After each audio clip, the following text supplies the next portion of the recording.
there anything around any of the previous topics or things we've looked at so far, or anything else?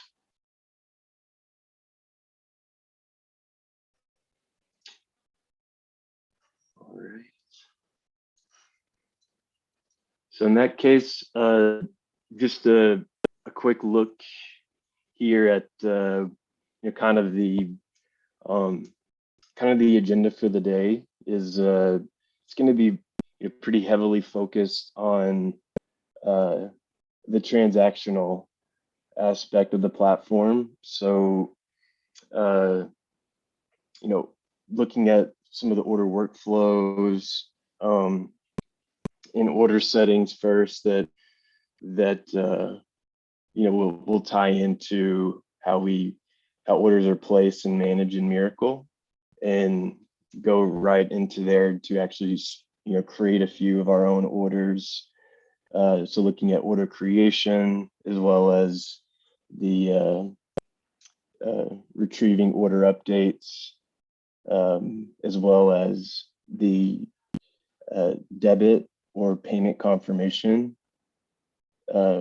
aspect. So being able to retrieve the order details for orders that are awaiting, or in a status where they're awaiting the debit to be confirmed, or the payment to be, you can think of the payment captured or settled, as well as all the way through the refund aspect, which will have a very similar flow, where you'll be able to have a pending refund once that's submitted, as well as a confirmation of the refund payment.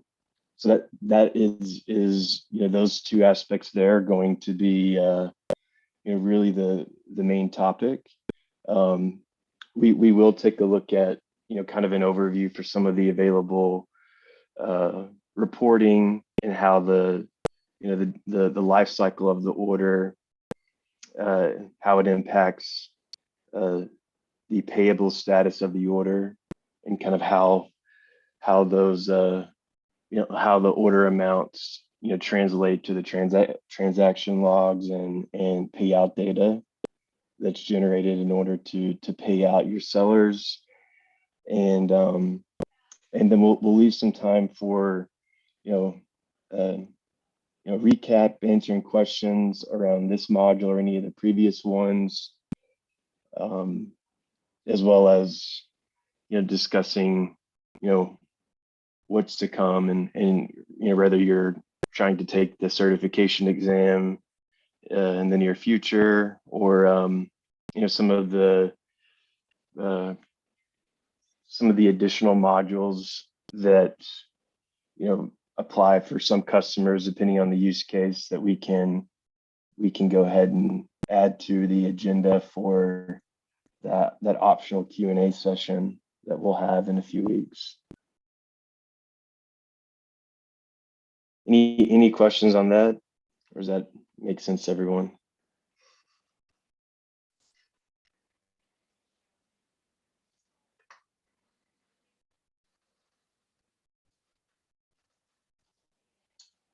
All right.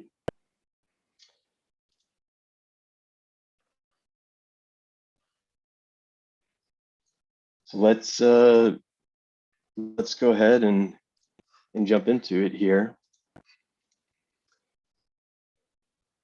So we're gonna kind of kick this off with a pretty high level introduction around kind of the order management integration scope, as well as the kind of the life cycle of an order, kind of regardless of workflow, and we'll be able to note kind of some of the differentiators in those workflows. In this view here, we're coming back to this integration diagram we've kind of come back to throughout the different trainings, and you can see here, we go through the really the remaining MVP recommended APIs. So really I would say the most critical of all the APIs would be this order creation OR01 API. So the one of the ones I sent the example payload over for. So this is going to be used to create the order. The information will be will be based on some of the customer information captured in commerce, as well as a lot of the input or a lot of the outputs from the S802 API from checkout. So to provide the quantity, pricing, offer information that will satisfy the requirements for creating an order. And so the order will be created for any of the offer IDs in the cart, and Mirakl will split those orders to the related sellers exactly as you see them split from the S802 response. And we'll be able to see firsthand how those orders are kind of how their life cycle looks.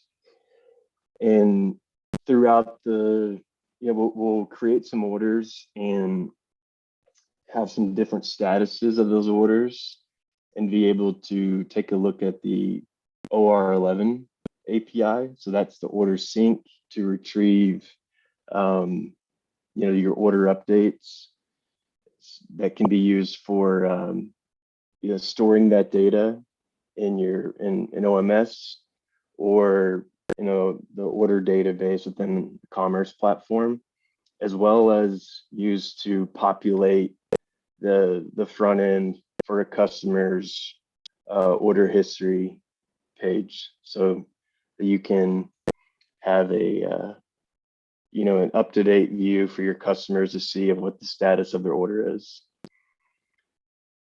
Along those lines, depending on the status of the order and when it reaches the status for a debit in progress, we'll be able to look at the capture request, so that once it reaches the debit in progress status, those will be picked up in this PA11 API. And then those orders that also have a refund submitted will be picked up in the PA12 API. So two similar calls there, just different by whether it's a capture request versus a refund request. And then to confirm the capture or confirm the refund, we'll have PA01 and PA02. So these are these 6 different APIs here are really the most critical for any MVP implementation. And the last note is talking about order incidents. So this is a strong recommendation to implement incidents. However, this is one, if of all of the MVP recommendations, if this has to be a fast follow, this would be the one to do so, for trying to prioritize, development. Anything in post sales and customer care would typically fall in kind of the second quadrant of priority, but it's still definitely a recommendation to include in an MVP. So we will touch on this because incidents will kind of go hand in hand with refunds and having a clean flow and also transparency in the platform. We will give an overview as well of some of these other features that aren't even limited to just messaging, documents, customer ratings, and some of these transaction reports and invoice and payment data, but it will be a little bit less of a deep dive. You know, as these commonly will fall outside of the initial MVP scope. So with that being said, are there any questions before we move on?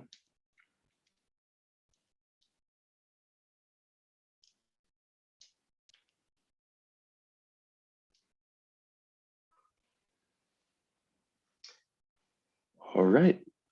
So let's take a look here at this, you know, really the most high level view of, you know, what we would consider the marketplace, kind of the marketplace journey or cycle. So it is, you know, mostly related to the orders, but you can think of this as a continuous cycle for, you know, each seller that you bring on board.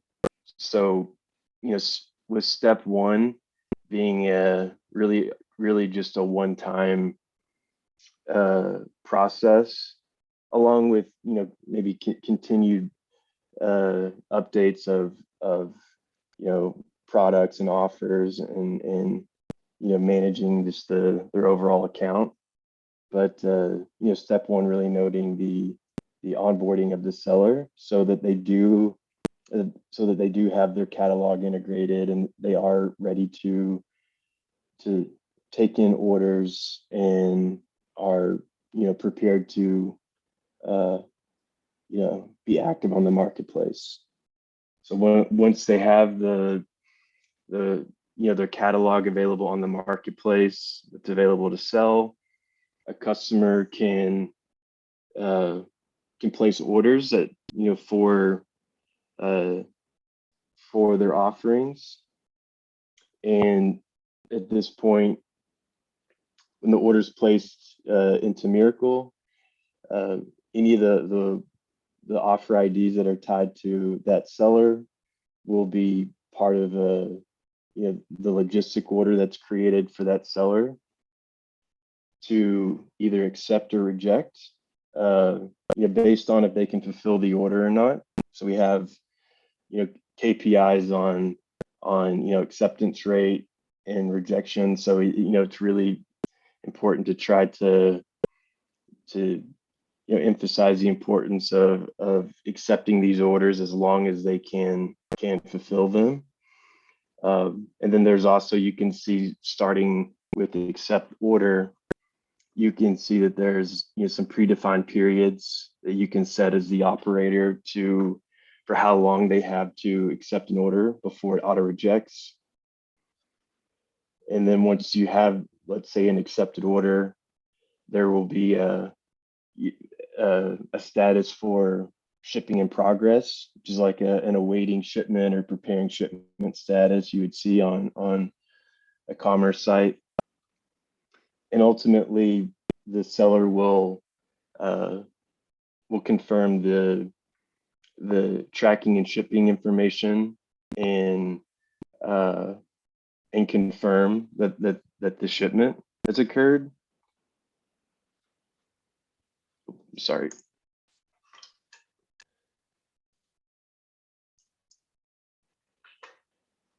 And then you know, lastly, kind of like the happy path view here, you know, assuming that the order wasn't canceled previously or refunded prior to the reception status, there is a received status for an order that will most commonly be based on an automatic timeout.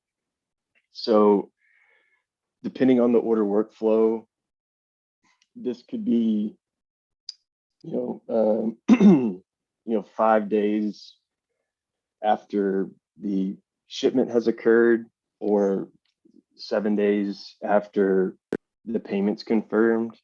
In some cases, those are both one and the same. So for pay on shipment workflow, which we'll look at, you know, those actually occur at the same time. That ship status occurs once once the shipment is confirmed and the payment's captured. So the 21 days here is an example, and it's more common for a pay on acceptance workflow, since the extra days by default being due to that timer starting earlier, but the operator has full control of when an order would go into receive state, and also has the option to manually confirm the reception of an order, which the seller does not have that option.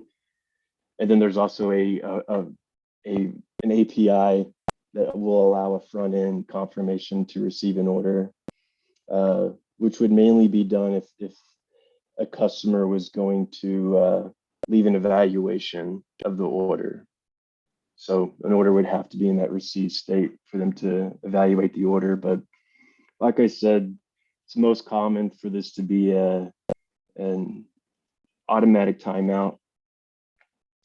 And and lastly, for orders that have reached a status where the order is then payable, and this can be either at the shipped status as long as the payment's been captured, or it can be or it can be at the received status. This is configurable on the platform. So once an order is in a payable status, then on the following payment cycle, once it's reached that payable status, the platform will auto-generate the payout data that will tell the operator exactly what to pay out to the seller, and will give a breakdown of the order amounts, tax amounts, taxes that are withheld or remitted to the seller, commissions and subscriptions that are withheld. And so the net amount that needs to be paid out to the seller will be clearly reflected. And there's a few different options that the operator can use from an integration standpoint or a process standpoint to handle this payout. So there are some, it can be a very MVP approach of just using the payout data from the platform, from just exporting a flat file, or there's a couple APIs that are recommended to be leveraged to kind of help automate that process. So from there, we're gonna be in this continuous cycle from steps 2 through 6 as we go through the journey for any given marketplace seller. So I'll pause for questions here. Is anything you're not making sense? Do you have any questions?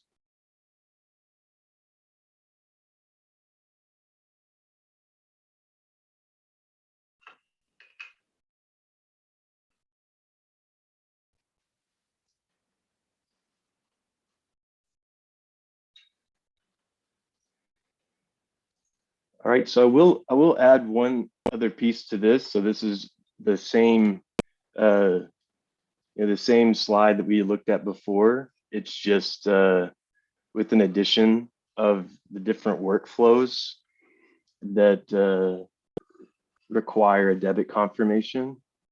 So there are these 4 workflows that, depending on the status of the order, determine when an order needs to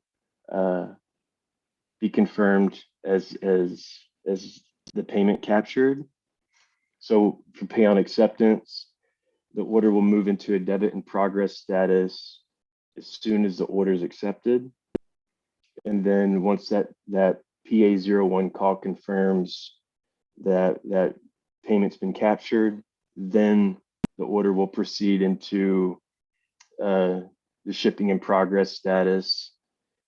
and then we'll be able to go straight into the ship status once they've confirmed the shipping information, and be able to continue all the way to the receive status.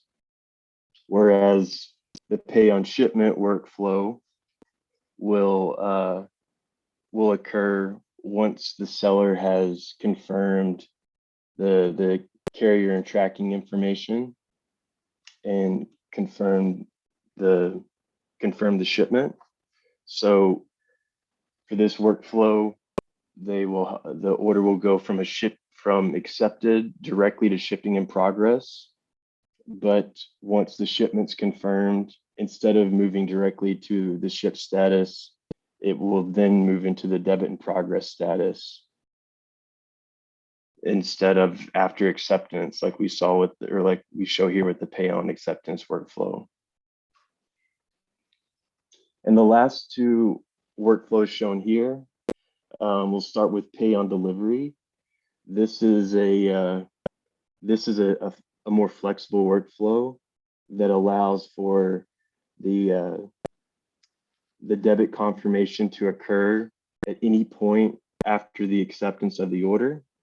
So it can be after it can be if it's shipping in progress, shipped, or even after certain any amount of time after that ship status. It just will it's just required to have that payment captured prior to moving to a receive status. And the main difference between this and pay on due date, so pay on due date is a common B2B workflow, so that allows you to pay on net terms like net 30, 60, or 90. And so an order can actually move into a receive status, even though that the payment has not been captured. So it could go into a receive status, and then you may not capture the payment for another 30 days. But in any case, for all of these workflows, the order will not be payable until the payment's captured. So like I mentioned before, it could, you could be allow for the orders to be payable upon a ship status or received, but the condition for the order to have that payment captured via the PA01 API will always be required for that order to be payable. Oh, any questions there before we kind of take a little bit of a closer look at the order workflow? Hi, can you provide us some real life examples for each of these? Yeah, absolutely. We're actually going to create orders with different workflows. Since these are all defined at the order level, you can create, Okay. yeah, you'll be able to create these by order. The platforms, you're not restricted to a specific workflow. It's not like a configuration. We have customers that have kind of maybe have hybrid models, maybe like a B2B channel and B2C. So you'll actually define at the order, in the OR01 call, you'll define the order workflow. And what I've also done, in addition to the example that's shown here, because there are many similarities between these workflows that mainly differ between when the payment needs to be captured. We'll focus really the most common workflow we see for the majority of our customers. But I've also included in the slide deck, even though it's hidden in presentation mode, I did include the additional workflows for pay on delivery, pay on due date, and pay on acceptance. And as we go through this, once we go through this pay on shipment workflow kind of end to end here, I'll once we finish this, I'll kind of go back and highlight some of the differences in in the other workflows, because there's typically really just one at most two differences between one workflow to another. Okay, that's cool. Okay. Yep. So this pay on shipment order workflow, like I mentioned, it's really like the most common workflow adopted in several regions.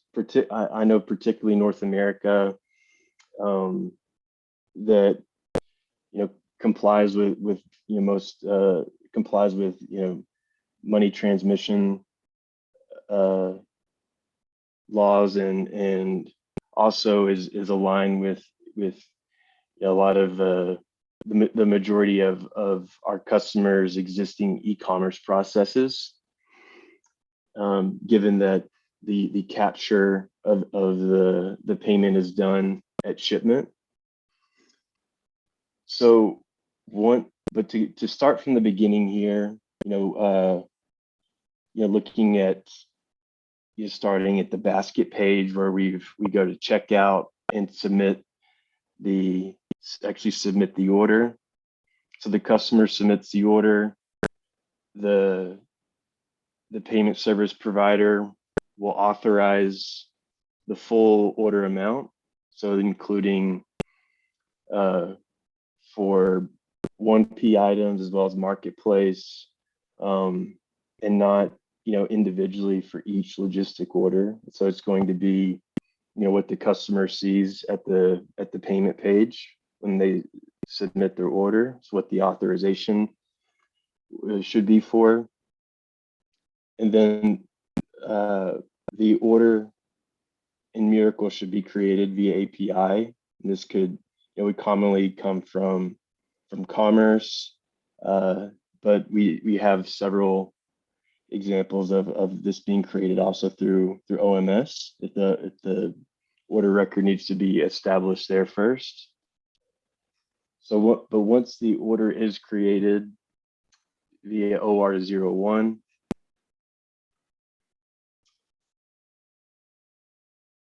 recording in progress. Once the order is created through OR01, it will create the different logistic orders, most commonly just by the number of sellers that are tied to the offers that were included in that order payload. And each logistic order will go into either a waiting acceptance status or a staging status that in the Mirakl portal will reflect as a pending fraud check. So this will depend on a single flag in the payload of scored. So it will be scored true or false. And so if it's scored as false, that's most commonly noting that that the fraud check has not been completed yet, or if fraud check is done before actually creating the order, it could still be scored as false to note that if there was an anomaly or a suspicion of fraud for a particular order. And at this point, the order, it will at least has the benefit of reserving the inventory and decrementing the quantity of the offers included in that order. But no action will take place. Like the seller won't be able to accept or reject the order until the fraud check is validated or invalidated.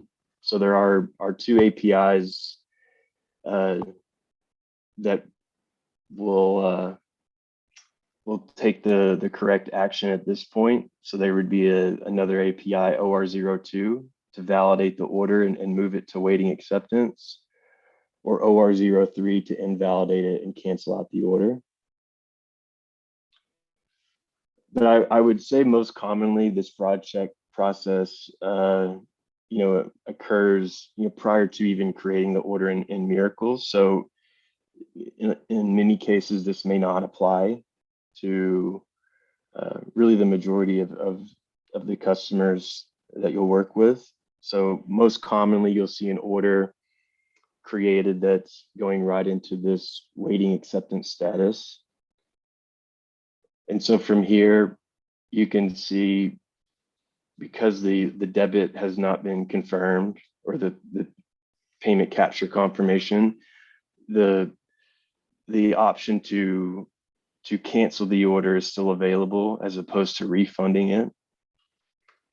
And once the seller accepts this order, it will move into the shipping in progress, where the order can still be canceled. And from this status, the seller will provide the shipping information, like the carrier and tracking, and then ultimately confirm the shipment, or each individual shipment, because they can split into the multiple. And once they've confirmed that shipping, instead of moving directly into shipped, this is where kind of this holding status will occur. The waiting debit, or debit in progress, as the UI will show. And at this point, this is where the PA11 API will pick up the payment details required to be included in the PA01 call to confirm that payment capture. But there's also an additional option to retrieve those debit requests through a push, so through FTP or HTTP. And this information can also be pulled from that order sync API, the OR11 call, but that would only be relevant for the pay on delivery workflow. And I'll explain that in a few moments. But once we're in this waiting debit status and we pick up that pending debit, the payment would need to be captured at that point, and then Mirakl would need to receive the PA01 call to confirm that payment's been captured.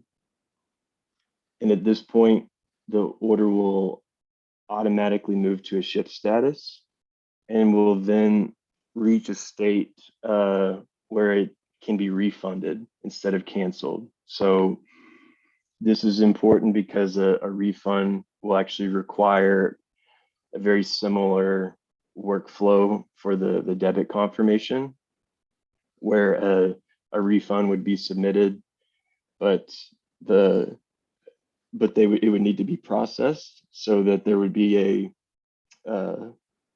a pending refunds that were picked up with PA12 or through an FTP or HTTP push, and then confirmed once that refund's been processed, confirmed with PA02. And you can see that would most commonly be if there is an incident opens. So this is kind of what I mentioned earlier, how they tie in together. And you can see, at this point, once we've reached the payment being captured and where you can refund, since there's actually been a monetary transaction confirmed into Mirakl, this is the beginning of a transaction log entry, and the orders will have a separate payment status associated with it. And so this is where what we had discussed earlier, how an order to be payable must be confirmed as the payment captured, but but it can be payable upon the ship status or received. So this is where you see here pending or payable. So if you've enabled this accelerated seller payment option, the pending status would actually be bypassed entirely and uh, would be payable as soon as it's in the shipped. The only time that you would see a pending status is if an incident was opened, and so those amounts would be moved to pending to prevent a payout for an order that has an incident opened.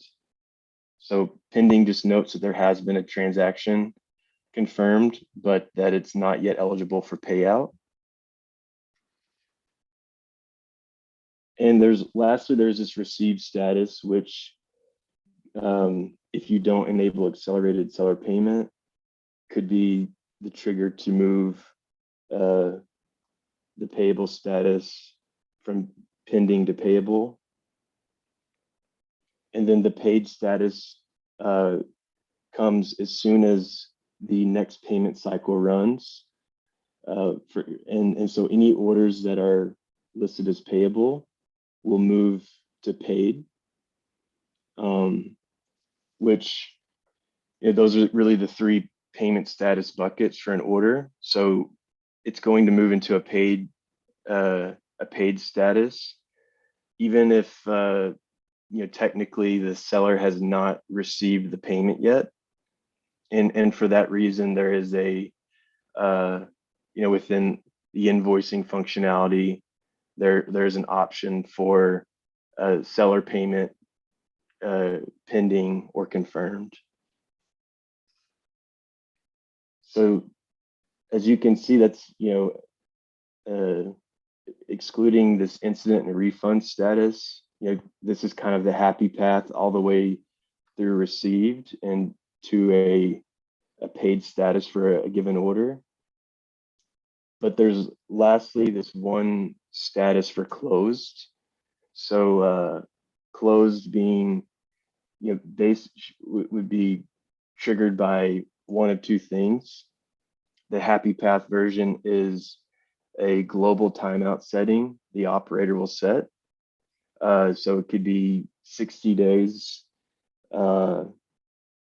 after the order has reached a received status, or 30 days after, or 90. So it should be based on the global refund policy that the customer sets for the marketplace.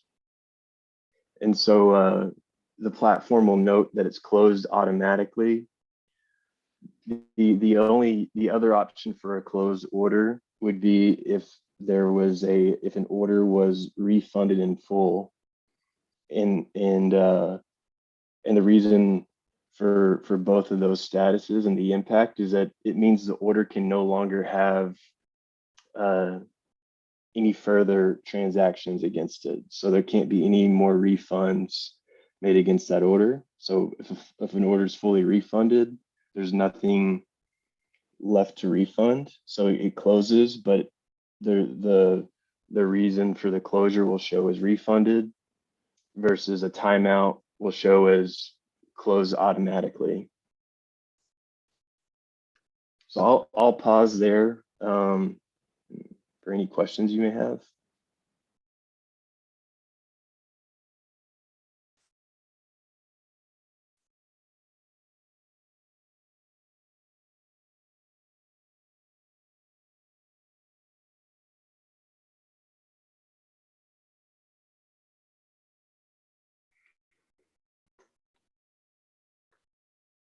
So just a few notes. I'll just touch on a few differentiators in these workflows. So pay on acceptance is very similar to the workflow we just saw, except you can see this waiting debit status occurs after acceptance.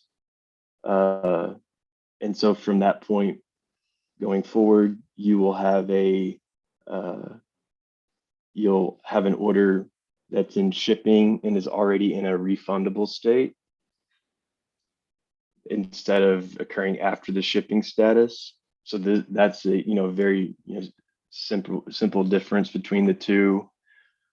Whereas pay on delivery, which before the pay on shipment workflow was available, this was kind of mimicked uh, to actually have a pay on kind of to kind of closely align with pay on shipment. It's just that at the time, or without that pay on shipment status, this pay on delivery does not have a request debit API or a push capability, because the debit can occur at either the shipping shipped to collect, if it's a click and collect order, all the way to the point of refunding. So this is the one that's the most flexible for when to confirm that debit with PA01. And the pay on due date is really follows the same logic here, except the the the debit confirmation can also occur after the order's already reached the receive status.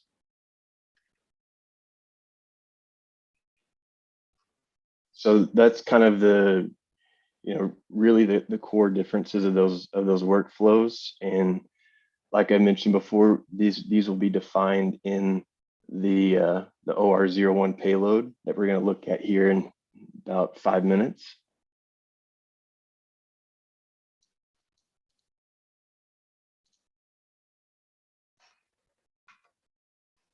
So what I'm going to do at this point is I'm going to navigate to my dev environment here, and you don't have to follow along on your own at this point. If you want to go ahead and make sure that you're logged in, and ready to to see orders, and once we create them through API. But the first thing that we'll do together is in Postman. But I did want to note a few things that are relevant for this order creation and the order settings. So from the operator portal in the settings tab, I can look under advanced parameters in orders. And there's a few things in particular I'll want to kind of highlight here. The first one is taxes. And you'll notice in our environments, I have a few taxes, tax label and codes already kind of pre-filled for us. And as well as the option to withhold on behalf of the sellers. So the taxes will not be included in the payout to the sellers for them to remit to the tax authorities themselves. And this is really the most common approach in the US, and is becoming a lot more common even in other countries. So Canada in particular has already rolled this out into a couple provinces, and that's looking like that's going to continue to others. But in the US, at least 47 states require a marketplace operator to withhold taxes on behalf of their sellers and remit to the states and local jurisdictions. So this functionality for this little checkbox here does a lot behind the scenes.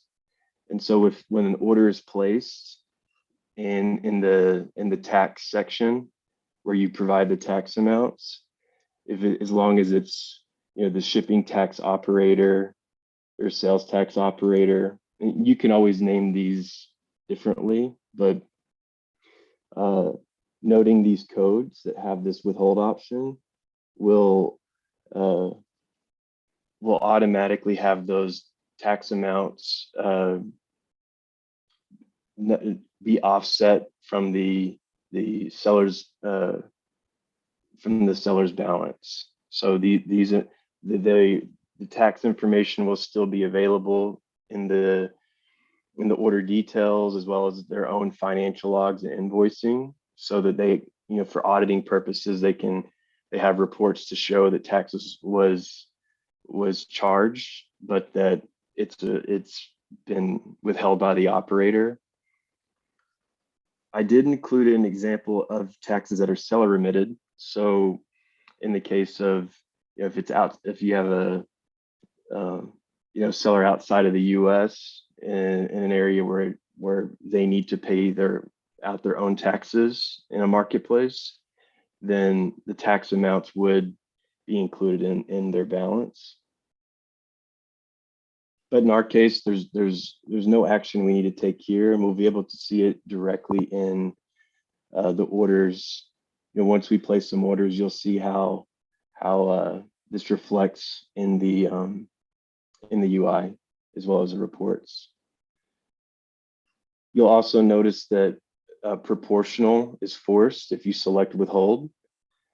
You can also assign even a tax type that's not withheld to be proportional. And this is tied to refunds and cancellations. So it ensures that if it's like a partial cancellation or partial refund, then the tax amounts are prorated to restrict the seller from kind of putting in their own tax amounts to refund. So especially in the case where withhold is selected, the sellers are never touching those tax funds anyway, so it's not their tax amounts to choose what to refund or not. So that's why this proportional aspect is there.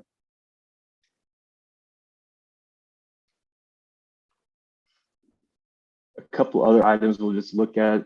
When you see these different reasons, there's incident, refund, cancellation, message reasons. You can define, as the operator, you can define reasons for opening an incident and closing an incident, and which parties they can apply to. So for opening an incident, if it can be customer only, operator only, or both. And then for closing incidents, you can see store accounts are included, but this just allows them to confirm a resolution for the operator or customer to confirm, so they can't fully close this out. But we'll come back to this here in a bit later. And then the same will apply here for refund reasons and cancellation reasons.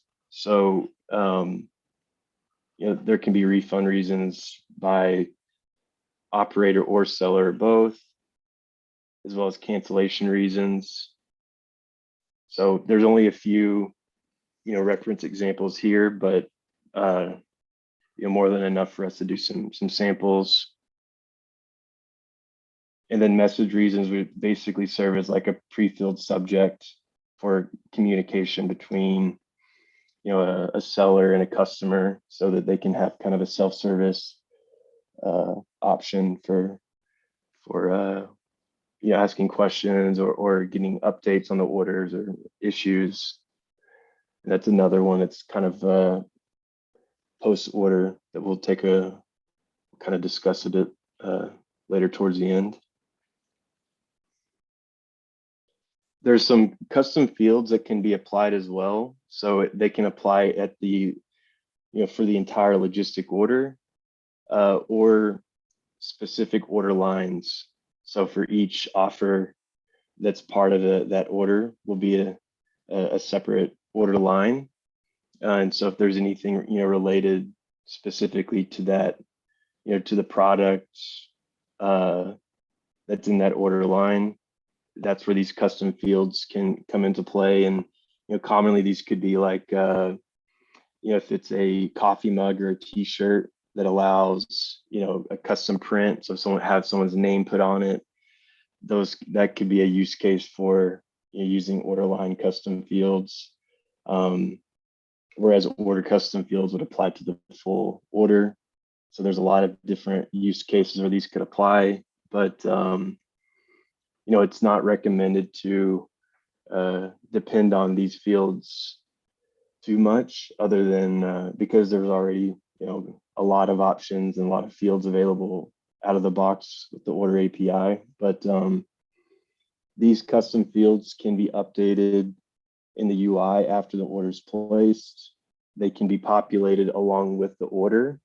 So in the example of like customizing like a t-shirt, they can be placed along with the order. And they can also, there's also an API to update these custom fields after the fact. So just like you could do in the platform, they'd be able to do the same thing through API, and the operator will be able to designate the permission. So if it's only a custom field that the sellers can read only, or a read write permission, or even invisible to the seller.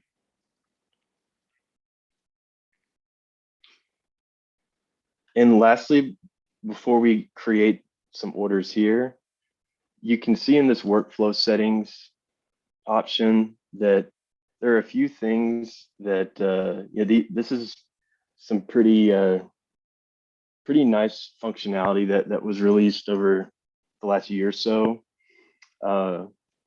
where you can decide to auto accept orders, or by default, it's all store accounts must accept their orders. For our environments, I had basically set a kind of a hybrid approach where you can choose the sellers that do need to accept their orders, and the rest would be auto accepted. So they would move right into shipping in progress. So as long as there's inventory available, when they go through, when the checkout process does that quantity check, the orders will be placed and go right into awaiting shipment.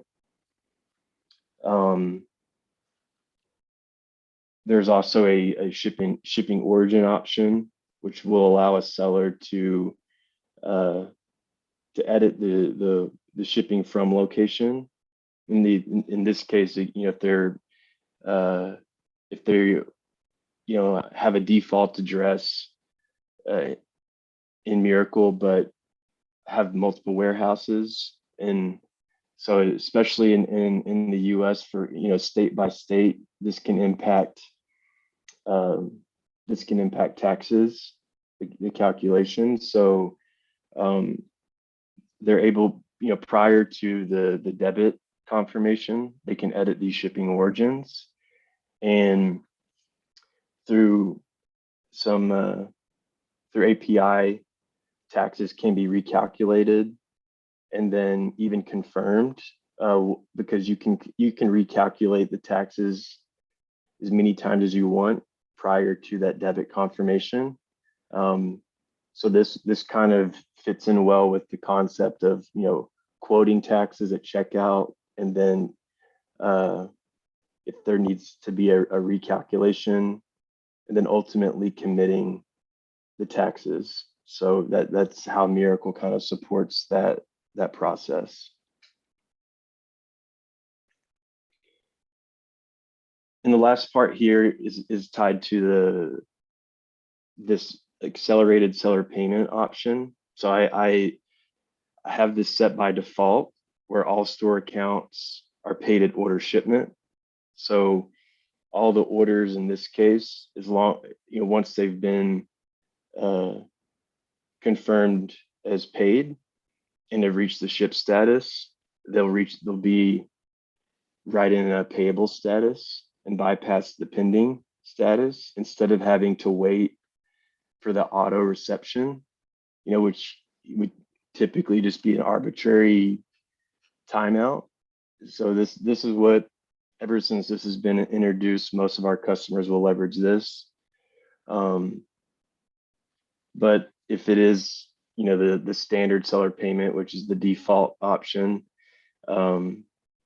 it would go into a pending status prior to payable.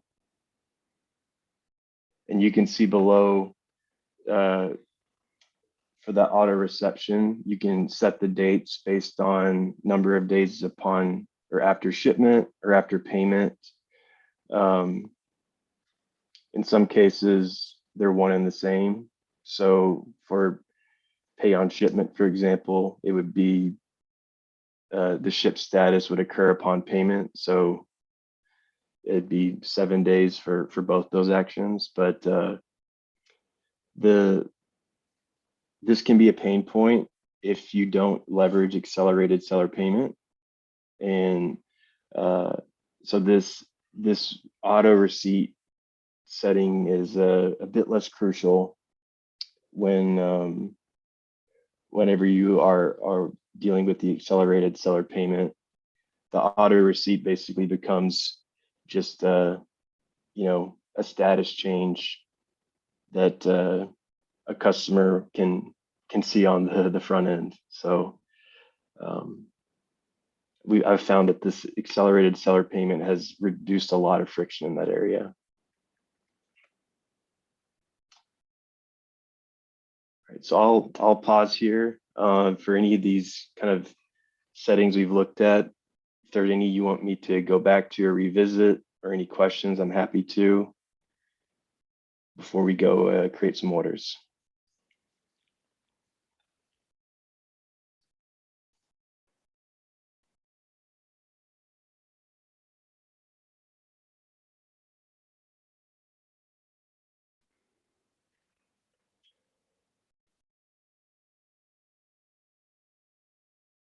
No questions?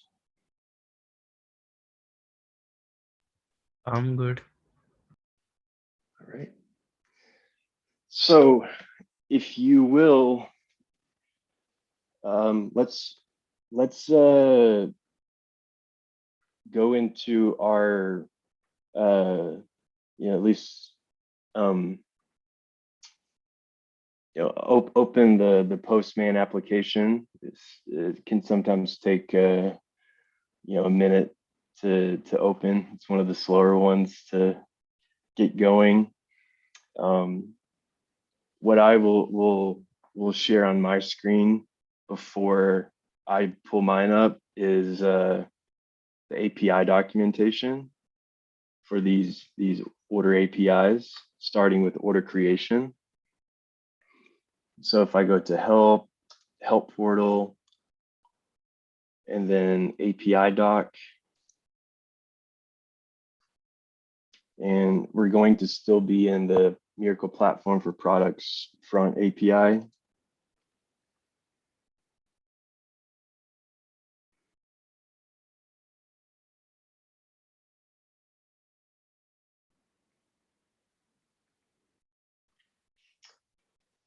And we will be in this orders folder. So I'll even paste this in the chat as a reminder. If you want to follow any of these links, just replace your student environment number or replace my 904 with your number. And what we'll start with is looking at this create an order API. This is the one that I think will be the main one necessary to look at the documentation. And you'll notice that right off the bat, it's giving a recommendation for each new order on the marketplace for the frequency. You'll see that if we look at an example with business values in JSON, you can see this is a pretty hefty payload. It includes, the overall commercial order number. So the order ID that would, include the entire cart, 1P and 3P. And I can kind of point out a few, a few fields here that are going to be very relevant for us, such as when we're looking in the customer information, it would be captured during checkout, the customer ID.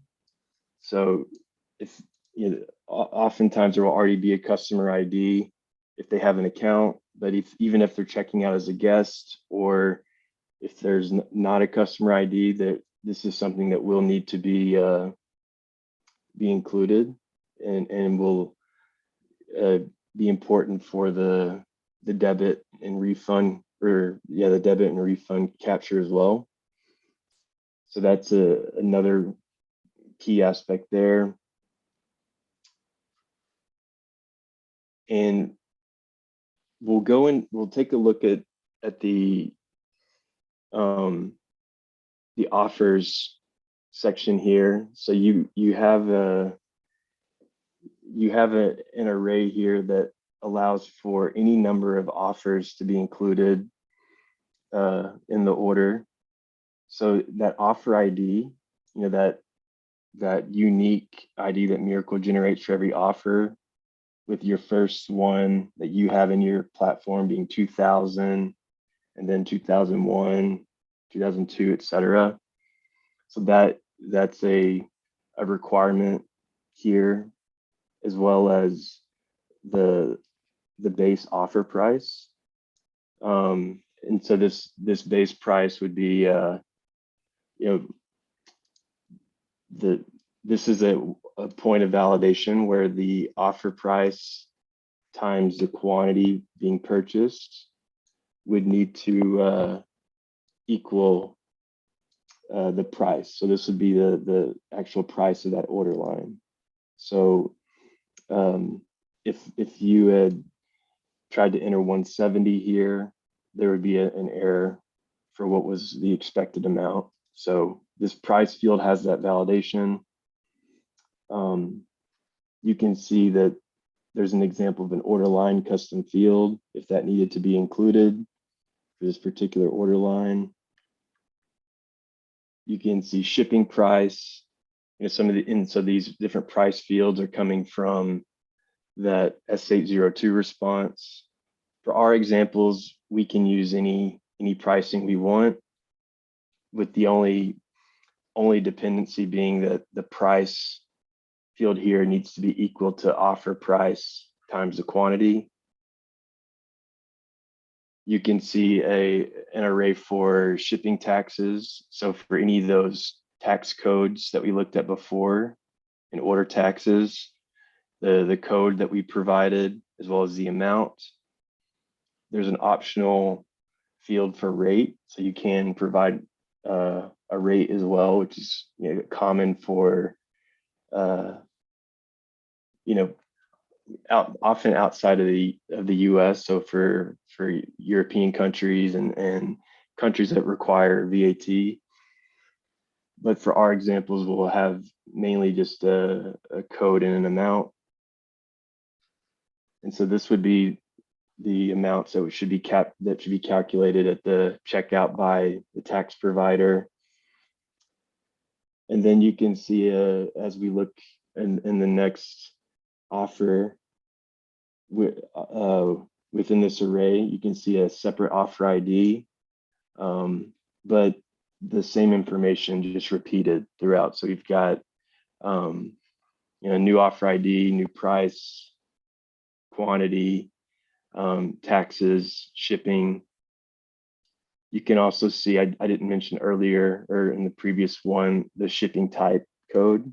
So for each order line, there will be this need to provide what is the shipping method.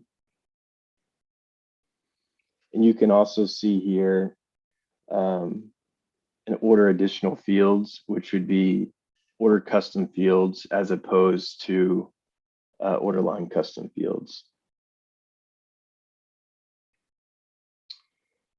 And so the last few things I'll call out here that are going to be fields we'll want to make sure we include our payment info.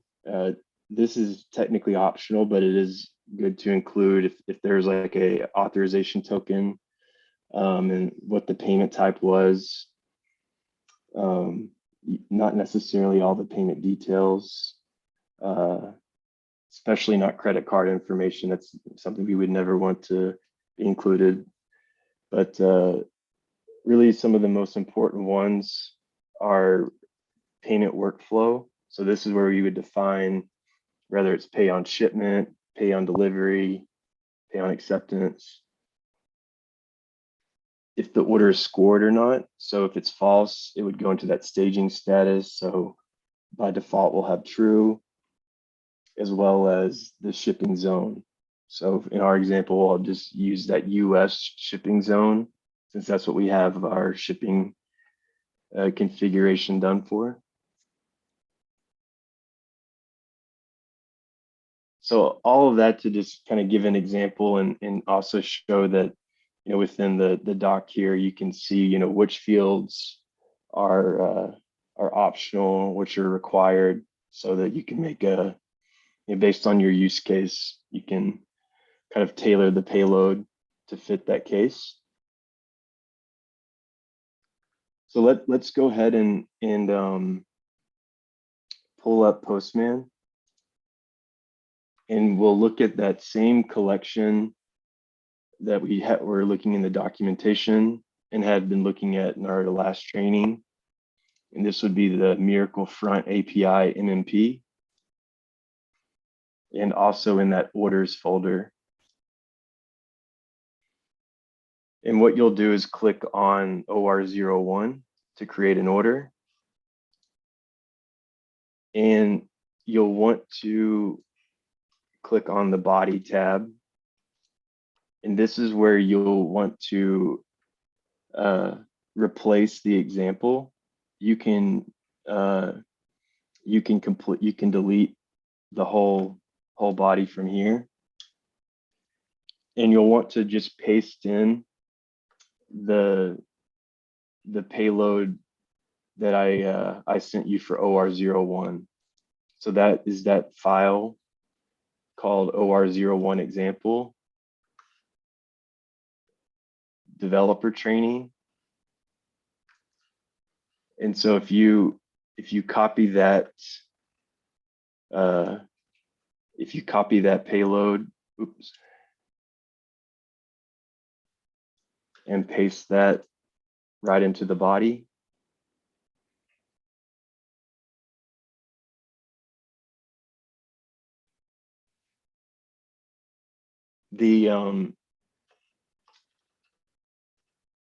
this payload here, I did a test earlier to confirm, it already has the specifics of our environments already set up. So things like the offer IDs being 2000 and 2001, and also having the offer price, quantity, and pricing all aligned to meet the validation, the correct currencies, the correct tax codes and shipping codes, as well as shipping zones.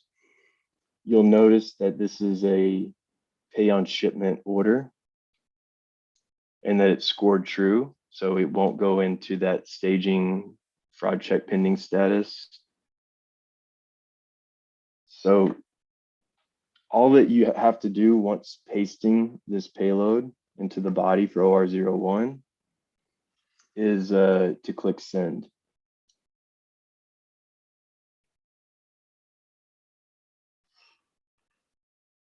And if it was successful, you should see a 2000 OK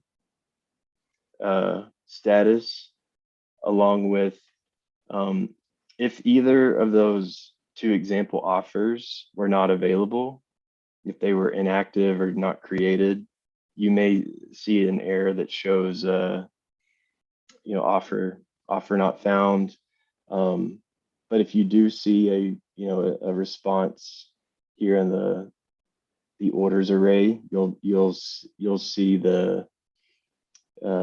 you'll see which offers were able to be ordered. So in my case, both of those offer IDs were valid, and had a valid shipping zone and method and the requirements needed to create that order. But if you all would try to go through the same process again, just replacing the example body in OR01 with that sample payload I sent you, and click send. If you can let me know if you're having any issues there.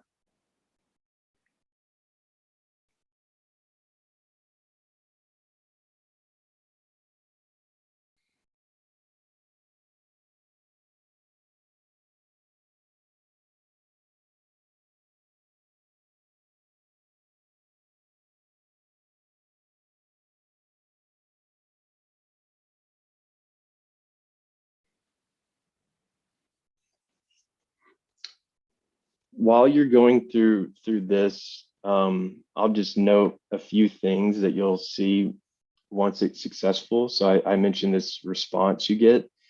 You'll notice it's the response gives you, returns, the same information that you had passed along in this OR01 body, but it also is going to provide things like the timestamps for the created date of the order, if the order has been debited or not, if also what the different order IDs are. So since logistic orders, there could be more than one, depending on number of sellers or if there's different shipping methods or lead times. Each logistic order will be shown as an order ID. So I can see order 2-A, and you'll see things like the commissions that were calculated based on this. You'll also see an order line ID, so which will be the logistic order ID appended with -1, -2, etc. for each order line. You'll see what the status of the order is in. So for these, we should see waiting acceptance. And we should see, like, you should never see like a customer debited date since it was just created. So a lot of these fields here that that would only be relevant for later on in the order are due to the fact that this response is the exact same response that you'll get in the OR11 API, that you'll be able to call, that you'll call, frequently, typically every 5 minutes, to retrieve order updates. So these fields that are null now or don't apply during order creation, you'll see that those will be updated in the OR11 response. Just a side note there, but so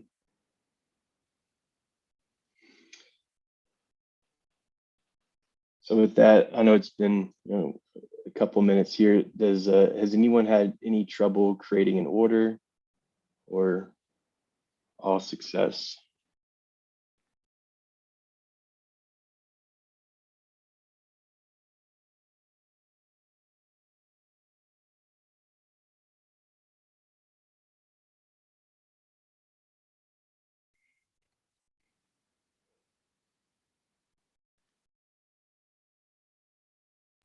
I got the 200 OK response, so it's working for me.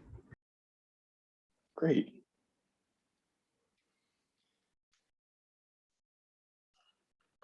if you'd like, what I like to try to do is have us create a few different orders, so that you have a couple examples.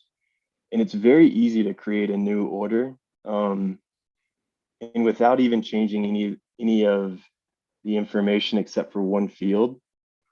We just always have to have a unique commercial ID. So if you've been able to if you're able to successfully create an order, what I would do is I usually just increment the number by one. So this will be my third order, and it will be basically a duplicate of the other orders, but I will, it will give me some more examples.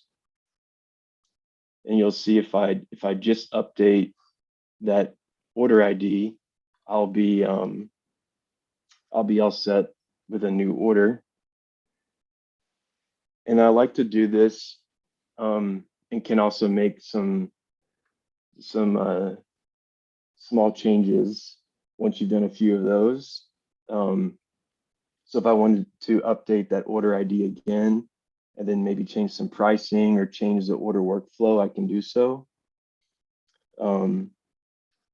You'll notice though, if I tried to submit an order that had the same commercial ID, I'll get an error.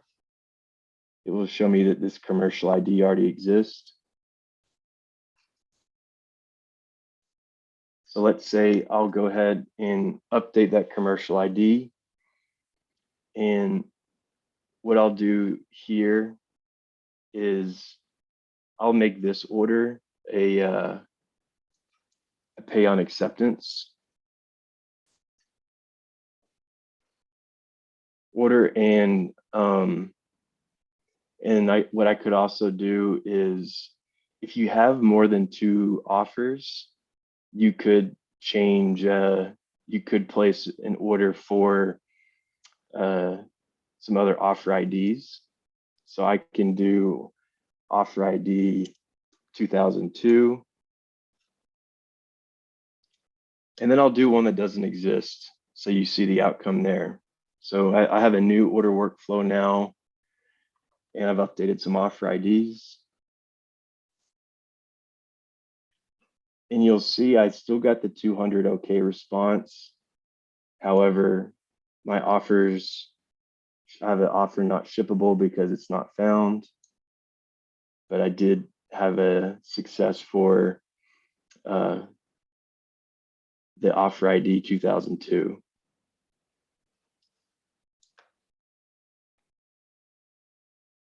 And so this is a good way to test out a lot of scenarios without having to, try to start from scratch every time. So just, adding slightly changing the commercial ID. I can update this to a offer ID that does exist. Oh, actually it doesn't.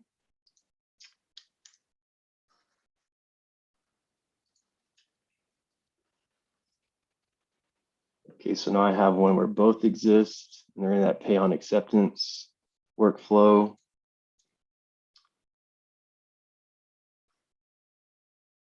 I could also do, I can go back to pay on shipment, and I could change any of the pricing I want to, if you wanted to do anything like that.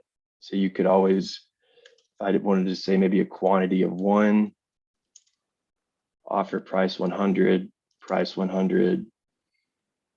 You could change some of the taxes. So these aren't things that you necessarily have to do, but just kind of some examples of this here. And I'll update the STD code for standard to economy shipping. And you'll also notice that the customer ID I've kept, we're using the same customer ID, so that will make it easier for us to actually confirm the debit of the order.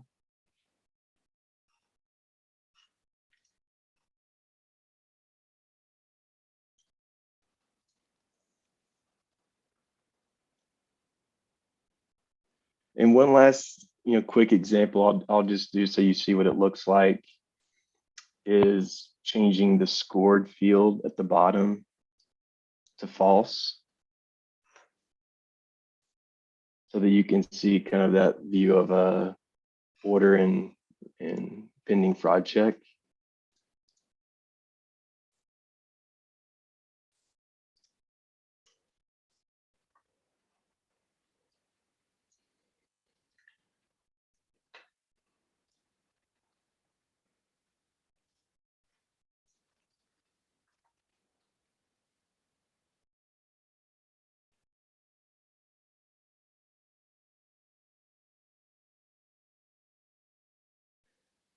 And what we can do here is we can take a short break. But I did want to, once you've had some orders created successfully, just one last thing before we break for 10 minutes is to just take a quick look at the orders tab and click on all orders. And you'll be able to see in here the the outcome of what we just did. So for all these different orders I placed, I can see I have I have some some different some orders, and for each one of those, since my two offers were from different sellers, I can see it split them to different logistic orders. So order 9 has 9A and 9B. That order that I scored as false is in that fraud check pending. And then I can see the rest of them are in this pending acceptance status.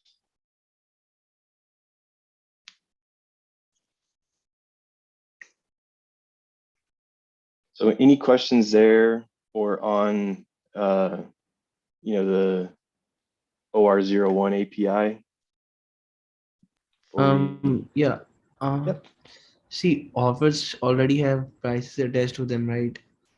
So if we change an offer in the body of request payload, but keep its price something different than the existing price, then what price does it persist? Yeah, so Mirakl is not ensuring, like it's not validating that the offer price is the same as what's in the platform.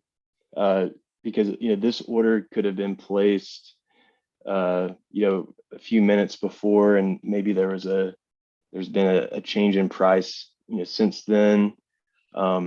Maybe there's some type of promotion outside of the platform where you're offering some type of discounted price. So the only validation is going to be that the price field is equal to offer price times the quantity.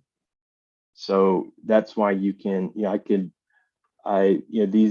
these price fields I provided were just kind of off the top of my head here. So I mean, I could put any price I want. So I could say, uh, 5 and 50. Since it's a quantity of 10, it will go through just fine. But let's say if I also, just so you see how the validation works, if I changed it to 51,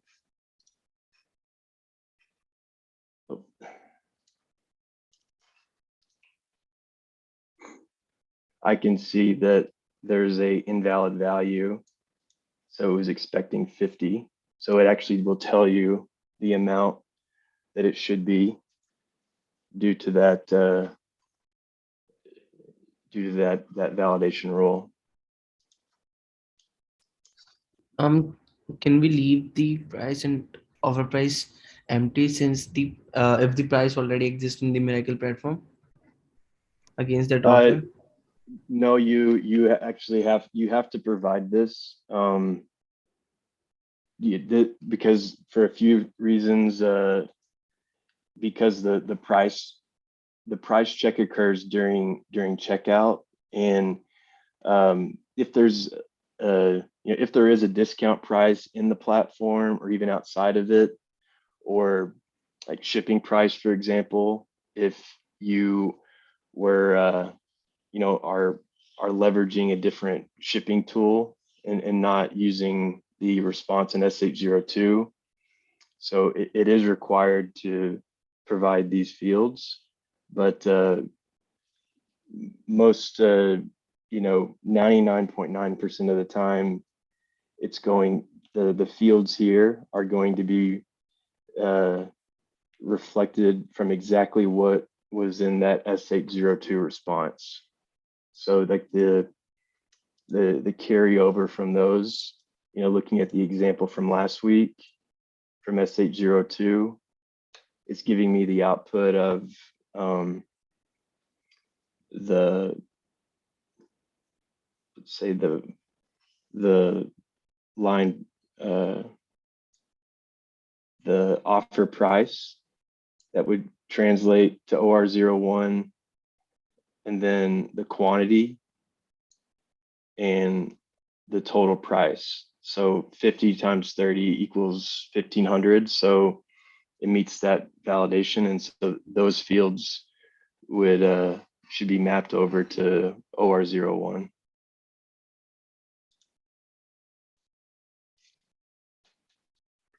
Okay, thanks. No problem.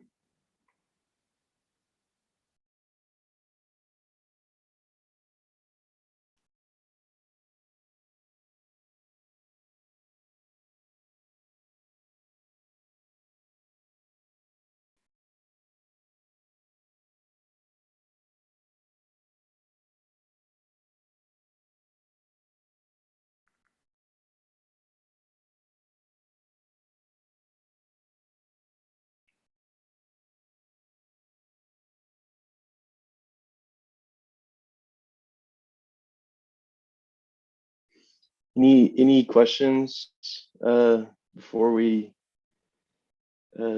take a quick break and kind of go into some of the other order management stuff in the kind of the debit confirmation?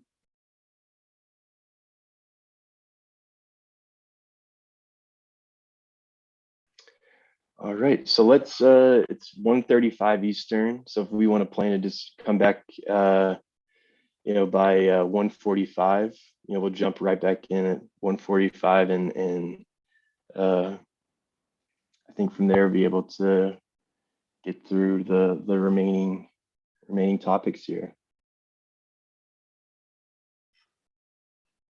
All right, talk to you in 10. Hey, can Yep. you stay back for a second? I mean, I'm not able to log into my main page. Yeah, you're not able to log into Mirakl. Mm-hmm. Do you want to share your screen, or would you want me to walk you through mine? No, I can share. That's not an issue. We'll share screen. Okay.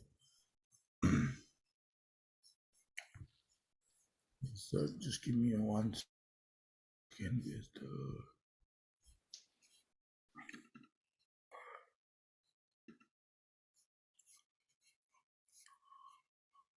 I need to give an access to share the screen. Oh, I do. Let's see. Sorry, 1 second.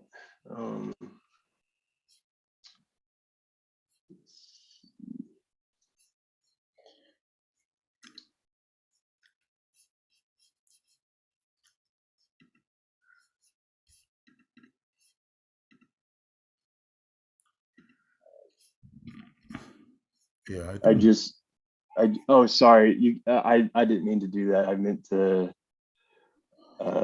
that's had you start your video. I'm not sure. Oh, sorry, I accidentally muted you. You can unmute yourself. Okay. I don't have an option to. Okay, let me see if I can share Oh, it. there Can you you? go. I can see it now. Okay, so I logged in here, but then sorry, not that. Where did I go? Oh, this menu is like killing. I think it's the last tab. So that's Mirakl University. You don't have to. That's not Right. where you'll. Yeah, it's the very last tab on your screen there. Okay, this one I'm not able to log in. I tried even to reset the password. I'm still not getting the password. Can you remind me of your environment number? 896. All right, just 1 second, and I'll get you squared away. I mean, if you want to take a break, and we can always talk. I know that break is to unwind. Yeah, let's do that because what I'll do is I'll uh I'll get you that access. Okay. Because yeah, I'll make sure you have access by the time we get back. Thank you. Mhm. Thank you.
All all right. Can you guys hear me okay? Yep. All right. Okay, I got the access. Thank you. Yep, no problem. All right. But how come I was not able to reset myself? I did couple of times, and only after I told you things started coming in. Yeah, I think that I was looking and there was something with your user that was like with your with your existing user, for some reason there was it looked like maybe the Mirakl SSO wasn't wasn't confirmed. I would need to take a closer look because if it's something on our end, I would want to make sure that's addressed. But I'll have to look in the logs a bit. But when I tried to force the password reset, I wasn't able to either. Or it said that it was the instructions were sent, but when I looked in the email logs, I didn't see any record of it. So I'll have to look into that.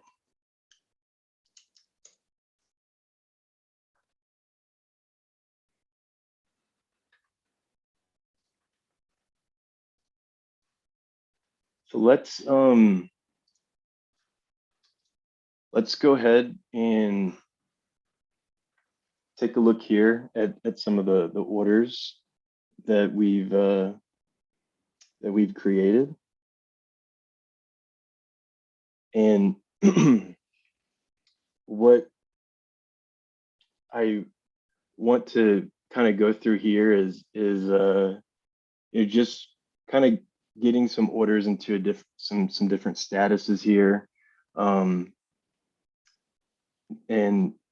we won't need to go into the seller portals where we could do the same actions, because as in the operator portal uh, we can force the same actions as well. In the it's helpful in the testing scenario and in a real life, uh, in all practical purposes, this is very rare unless there's something where the seller is having trouble with access, or if maybe the operator needs to open an incident against the order manually. But what we can do is still see the kind of carry out the same actions a seller would. And I'll start with just a few kind of one-off examples that should be very, very easy. And just starting with an order that's in pending acceptance. And this is a pay on shipment order, which I could even filter down to as well. So on the filters options on the left, I could make sure I'm looking at pay on shipment. You don't have to go through this, but I just wanted to touch on some of the filters here, at least to show you it's an option. But if you'll select an order, if you click on an order that was recently created, I have both of my sellers set to have to accept their own orders. And if there are multiple line items, you can, accept and reject, each line item. So you could accept one, reject another. But in this case, it's one line item. And what I can do is I can accept all items as well. You'll just want to make sure that you click update order. And that's going to update that status here into shipping in progress. And once we have an order in shipping in progress, you'll notice that the option at the bottom changes to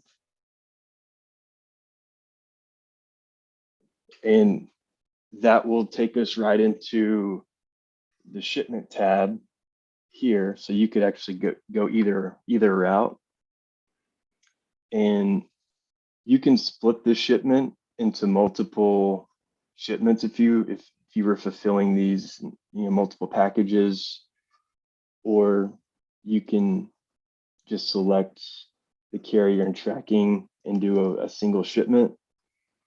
And you'll notice when I select the carrier and plug in the tracking, it will populate the tracking URL based on the carrier setting that's set up in our environments. And then confirming the order shipment, here we'll submit that shipment and the tracking information. But because we're in a pay on shipment workflow, this takes us to that kind of holding status of debit in progress, where that payment confirmation needs to be received before the order status moves to shipped. So we'll keep that status there. And just to do a couple other examples, I'll show you an order rejection, which order, but it will reflect as a, the reason. It will show it as refused in the API response when we look at OR11. So if I click on another order that I had not taken action on against, this time I'll click on the particular order and I can click reject. And before I click update order, you'll notice that it reflects the quantity, base price, total price, the taxes, shipping, also the total commission. You can also see that if you hover over the icon next to the taxes, it's showing that these taxes are withheld and remitted by the operator. So once I've selected reject, I can click update order. And now I see this order is rejected.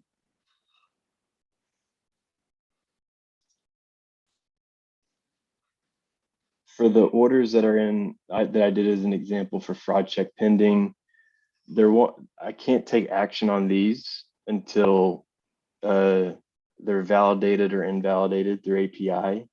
So it's OR02 or OR03. But I just wanted to place those just so you kind of saw an example.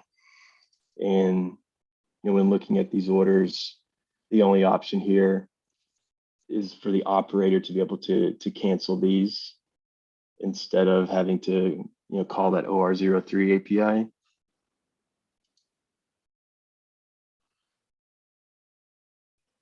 And what I'll do for these remaining orders here is you can take a kind of a global action on these. So if I check this top box and select all these orders I've placed, at the very bottom, I can accept, cancel, reject, or confirm shipment.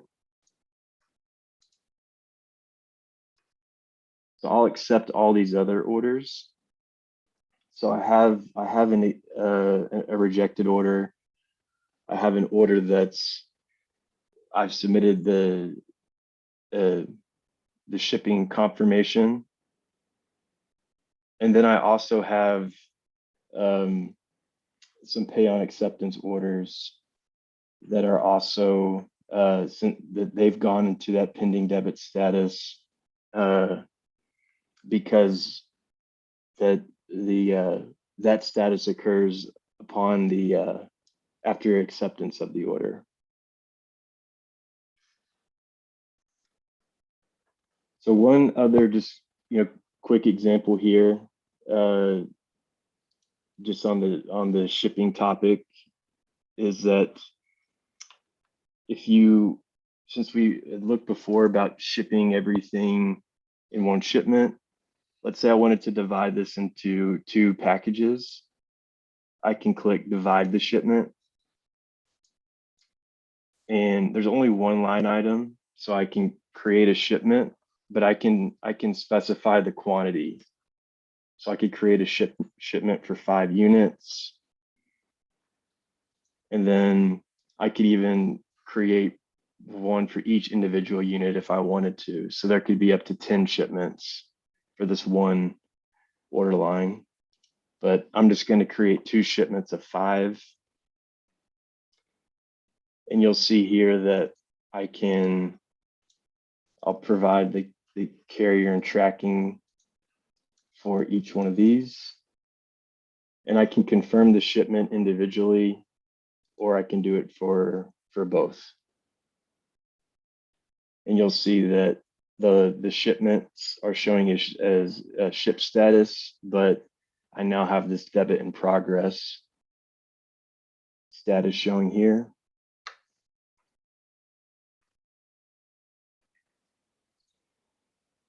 And just before we do a kind of an example of a cancellation or of a PA01 call to confirm the debit, I'll do a quick example for a cancellation. So if I click on this order for order 9, so any order that it's been accepted but has not yet been debited yet, I can cancel the order or do a partial cancellation. So if I click cancel, which the seller would be able to do as well, I can say whether it's a full cancellation or detailed cancellation.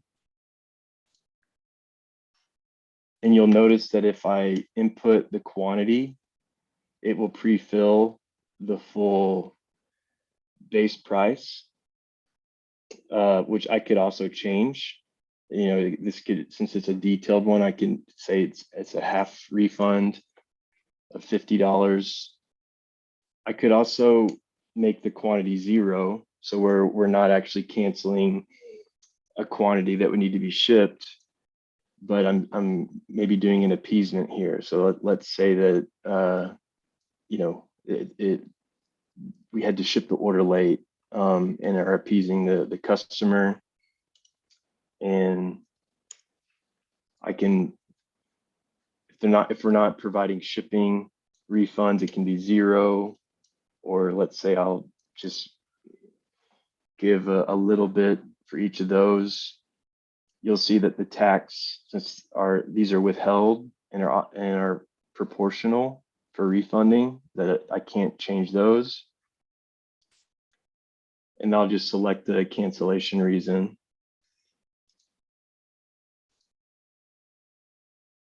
And confirm.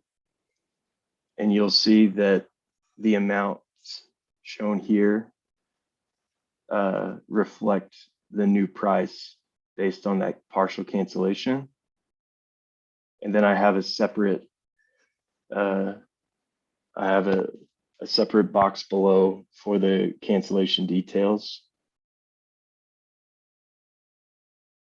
I could also do a full cancellation, so it could be on one that's already had a partial one or one that hasn't had any cancellation at all. And so this time, if I click cancellation, I will select full, and I'll just select a reason and can confirm from there. So now I have a canceled order. And so looking here at my different orders here, I have some different statuses, and some of these will update as we go into the debit process. And so once we do those calls, we'll be able to see the update. But let's navigate back to Postman, and I'll touch on a few APIs here. One that we've already seen the response for is OR11. So we saw that same response in the OR01 call after successfully creating an order. But this OR11 API is one that can be called in differential. So if you leverage the start and end update date, you can retrieve all new and updated orders since the previous call. And the recommendation here is asynchronously every 5 minutes. But this is also one that can be called synchronously to populate the order details page in real time.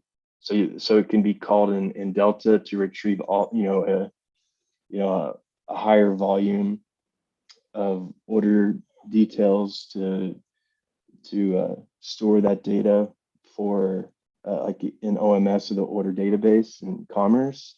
But for populating the front end, it can be called synchronously, but due to the volume that you would want to definitely parameterize the real-time call by typically at minimum the customer ID,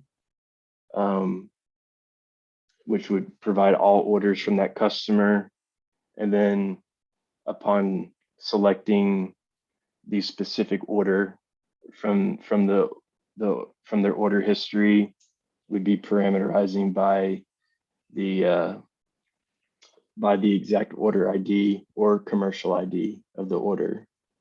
So so that you're not running into any latency concerns for this real-time call.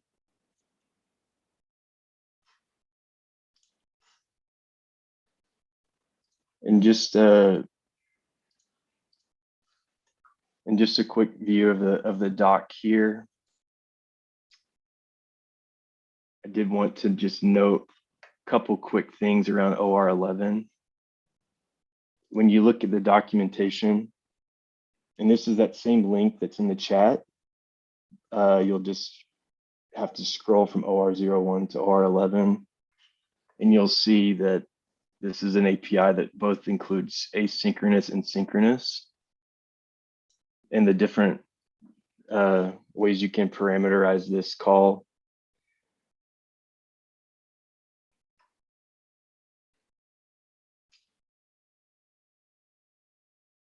And so I can look here, and it can be by the customer ID, the order IDs, the states of the order.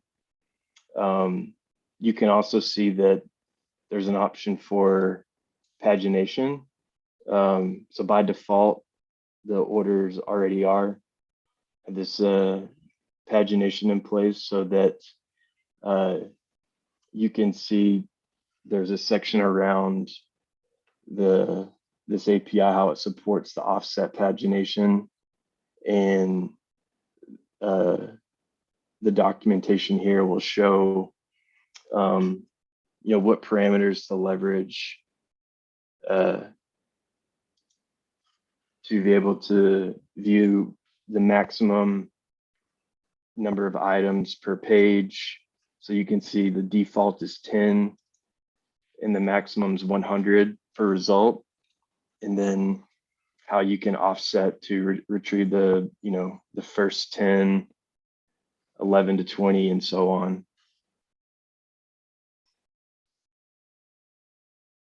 And so what I've done in my Postman call is I did a max to equal 100.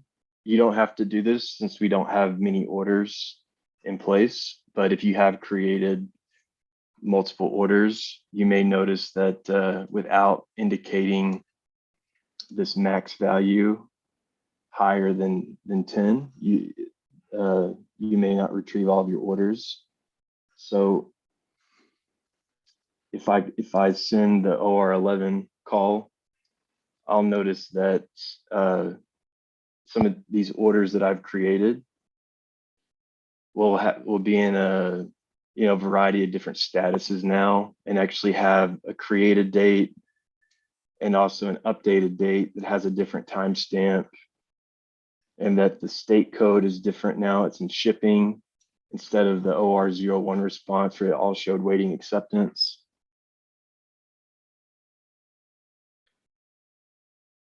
And this also includes some criteria you can use for the front end, of whether to give the customer the option to open an incident. And in this case, I can see a refund is not available yet because the order hasn't been debited. So I'm still in a null debited date. There's also some flags to note if you need to display that there's a new message or that there is an existing incident. So there's these has message, has incident, but then there's also criteria of if there is an option to open an incident instead of if one already exists. So this is important for considering how you're going to think of the UI and UX design of the front end.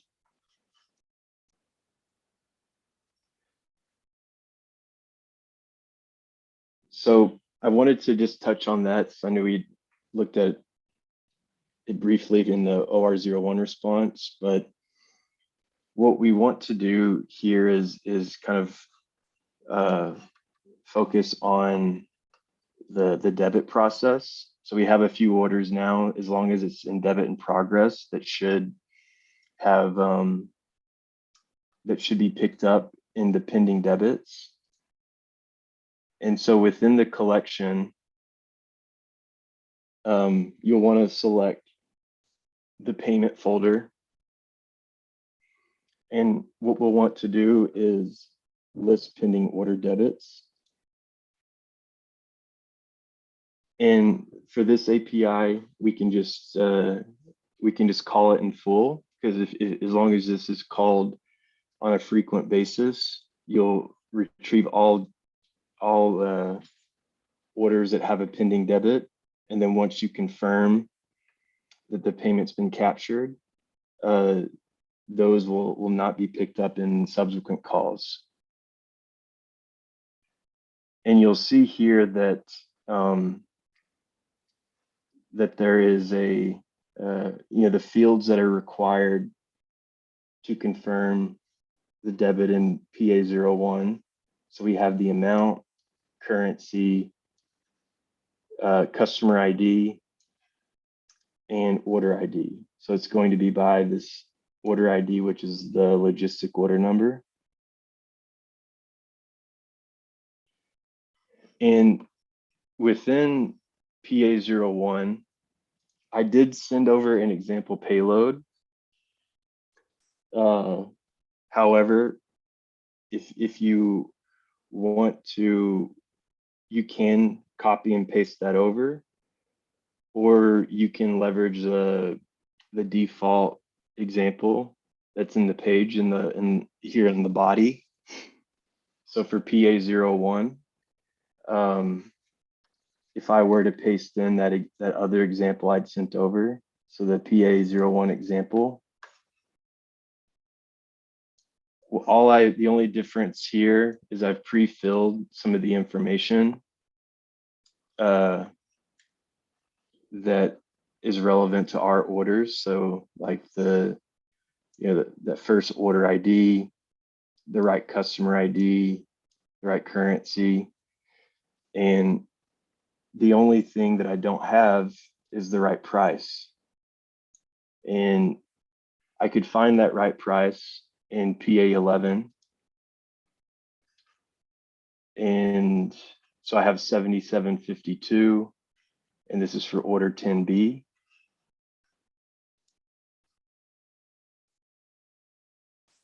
So for this example, I'm going to actually provide all the required fields, and I should get a successful result. So the only, once you have a successful call once with PA01 in this example, you really should only have to update one or two fields to confirm the other payments. So for that first pending debit I saw in PA11, I provided the info in PA01. And once I send that, I get a 204. That's a successful call. And so that order that should now reflect an updated status and be moved out of that debit in progress status.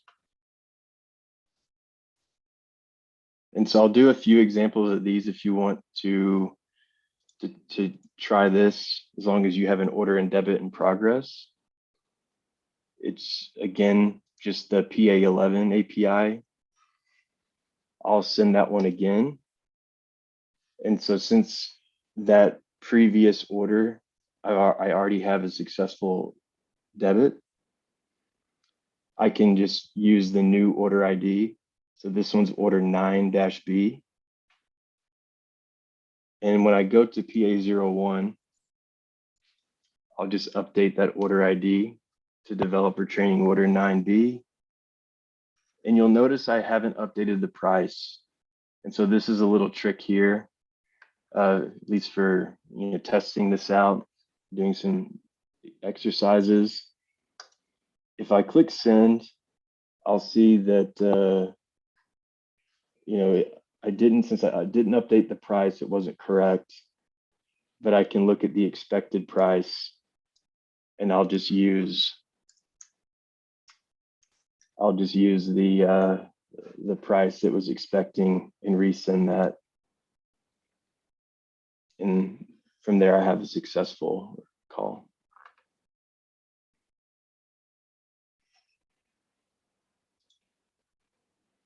And then again, as I continue to call PA11, that response is going to continue to shorten. So now I'm down to 4 pending debits. So I can continue to follow those same steps. So I see I have 4A, 5A, 6A, and 6B. And so I can quickly, just by knowing that, I can kind of go through all of those. So in my example, I'll plug in 4A, and it just happened to be the same price. 5A,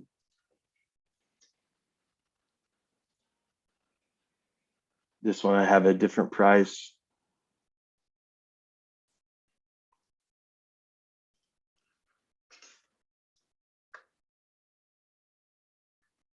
And so before I do this, go through the last one, is anyone having any issue with retrieving the pending debits or confirming the debit in PA01?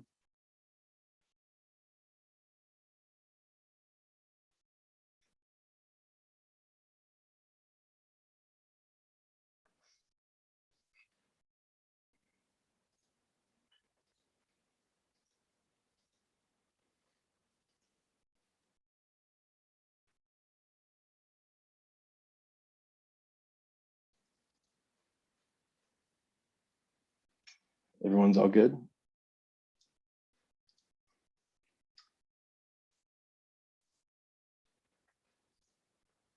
All right, so what I'll do here is I'll just use my last, confirm that last debit here. And I'll see in PA11 now that I no longer have any pending debits that need to be captured. and then confirmed with PA01.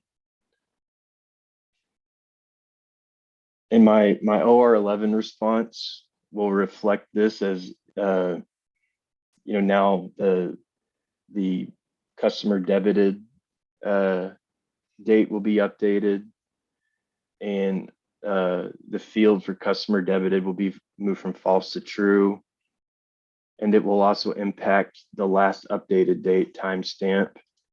That's what determines if that order will be picked up in the next delta.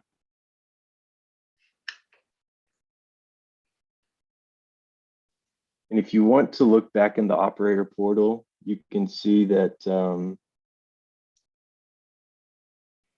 you can see now I have some orders that are shipped that's due to the order being debited.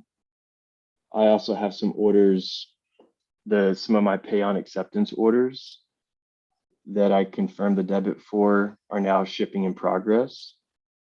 So if I click on one of those pay on acceptance orders, I can see that I have a refund option instead of cancel. And I can also see that the payment details. So it's pay on acceptance, and I can see when it was paid.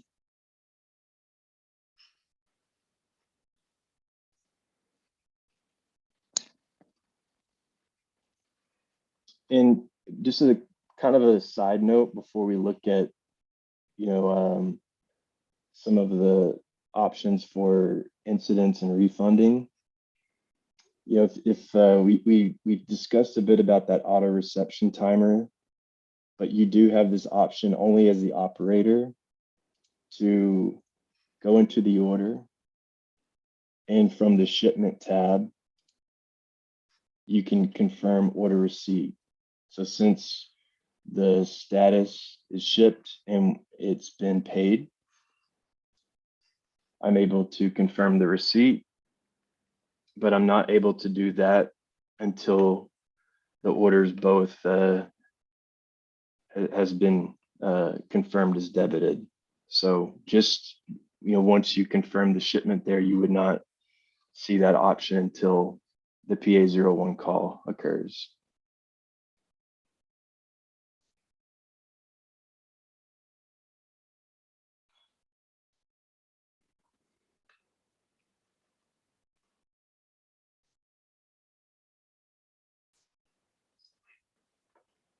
And so before we take a look at a few of those items around like incidents and refunds, I did want to kind of tie back some of the points around the order history page on the front end for the customer, and show you kind of how the information that's displayed there should be populated based on the OR11 feed. So you can see here, I've got, an example of a marketplace that's also selling 1P items. So I have it, optionally you can have a tag that differentiates 1P from marketplace.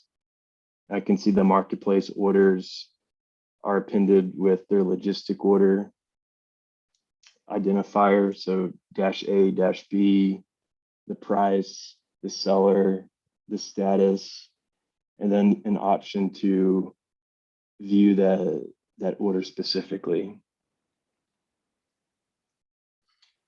And the different flags in that OR11 API will be able to tell me whether or not there are what the status and tracking information,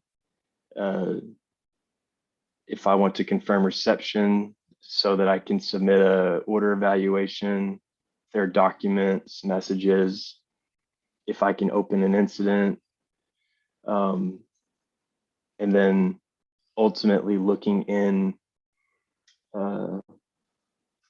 in my, in my order history, you can see just kind of a different view here of a wireframe of how this could also look here, being able to see the different variables that would be populated based on that OR11 call.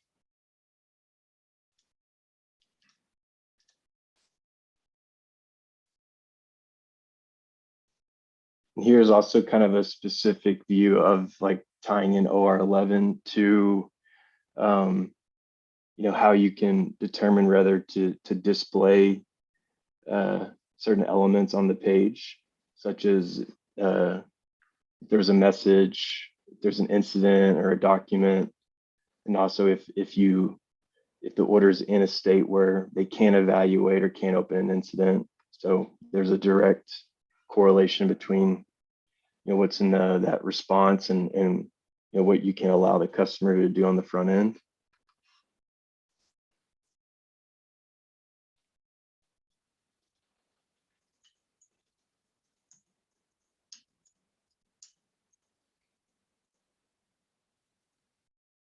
So any questions on this so far before we look at it, some of these, the customer service functionality and refunds and incidents?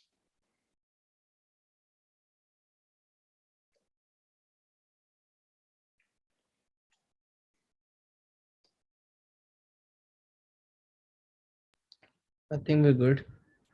All right. So just as kind of like more of an overview, we've looked at a few of these aspects already, such as, cancellations, being able to view the order info and tracking. But there, you'll see that there are some of the other functionality that's available, for allowing a more scalable customer service experience instead of everything kind of going into a bottleneck for the operator to handle. There's there's functionality for messaging so that the customer can communicate directly with the seller or operator or both. The operator will always have visibility, even if it's just between customer and seller. And it can also impact KPIs for response time. There's also, we looked at confirming reception, which is it's really the only practical purpose of this to allow it on the front end would be to allow the customer to evaluate an order if it's not yet automatically timed out to be moved to received. But really the most common and recommended approach for an MVP and what should be prioritized typically before these other features to be have direct front end access would be incidents, which will tie into refunds. So you won't let we don't have customers that allow their end customer to just have a refund process immediately. It would be an incident open, which would serve typically as a refund request, because an incident is actually going to differ from a message in that it's going to open a new status on the order. It's going to halt the payout unless it's already been paid. But in that case, that incident will still go against their KPIs, and then ultimately the refund amount will go against their current payable balance. But so that's why from deciding between certain functionality, that incidents should be prioritized over messaging, for example, because there are some, I guess, more MVP friendly approaches, such as the ability for email alias to be activated, which allows a customer to reply to a Mirakl automatic email, which would be sent back to the seller. So they can reply via email, but without displaying the customer's email address, so that the seller can't try to market to them outside of the marketplace. And that feature will also create messages within Mirakl. So sellers can also submit, even if you don't have front-end messaging enabled, sellers could send messages through the Mirakl portal, and that would send an email to the customer that they could reply to. And then the seller can reply either through their own email notification or through the platform, because the messaging capability will work the same regardless of how they respond back. Incidents, though, are more critical, and allow for a kind of a paper trail for the progress of incidents, and so that the operator has visibility, and then the customer can have a clear view of the status.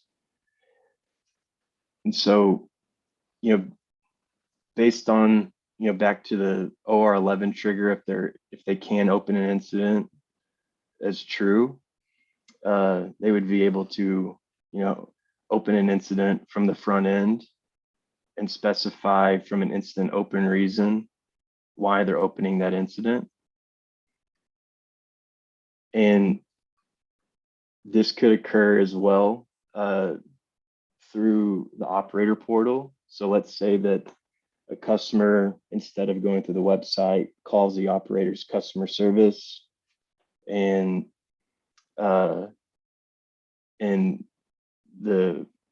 the customer service for the operator, since it's not their inventory, and they're not able to control the return flow and everything, they could go in as the from the operator portal and actually open an incident. And so when I look at instead of doing this through Postman, this kind of gives a more clear view of the impact of incidents. And you can see that if I go in as the operator, I can generate the same action as I would from that OR62 API to open an incident directly in the portal by clicking this incident button. And I can select any number of line items in the order. So for this one, there's only one. And I can, I can say here, so this order is still in shipped. So I can say order is not received. And when I confirm, I can see the incident is open. This one has not been paid out yet. So this would prevent the payout from occurring until that incident's resolved. The only way a seller can fully close an incident on their own would be to do a full refund. But let's say in this case that they maybe do an appeasement, or in this case, let's say since the item's not received, let's say that the customer ended up receiving it the next day, for example. And so if you can just watch along on my screen for this one, just because I'm going to look in a seller view, and you'll see the impact on the seller account, and how their action will impact the operator the operator view and ultimately flow through the API.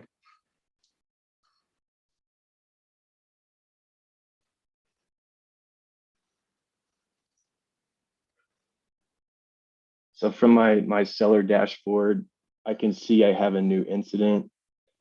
I can view it from there. I can also go to my orders and look at orders with incidents. So I can see my status now shows as incident open. And let's say that scenario I just mentioned occurred. Let's say that the seller checks and sees the next day that the item has been received.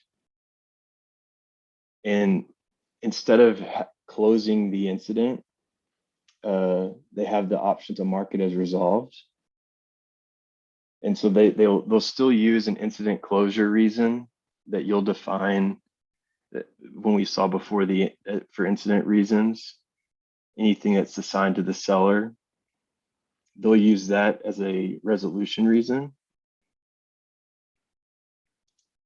And I can select any of those predefined reasons there. And you'll see that this is now marked as resolved, but it's still showing as incident open.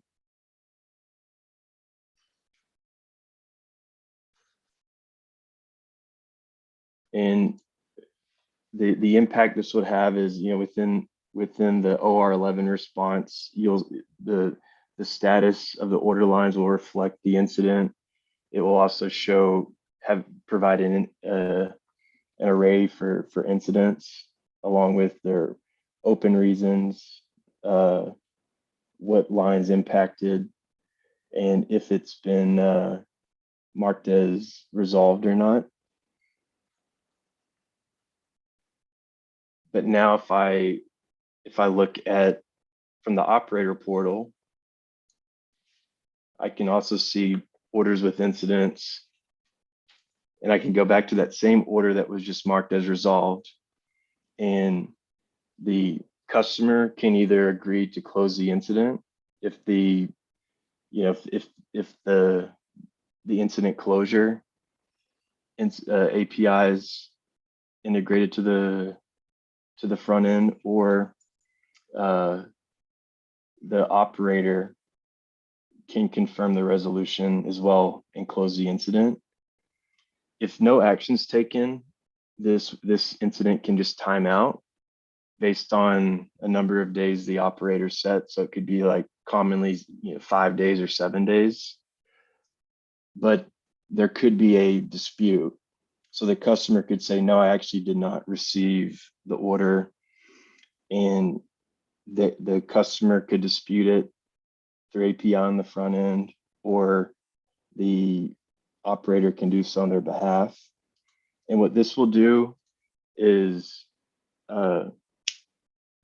have this incident, the auto closure window will be expanded to typically a substantial window, so something like 60 days, so that the seller can't just let the incident fall off without taking action.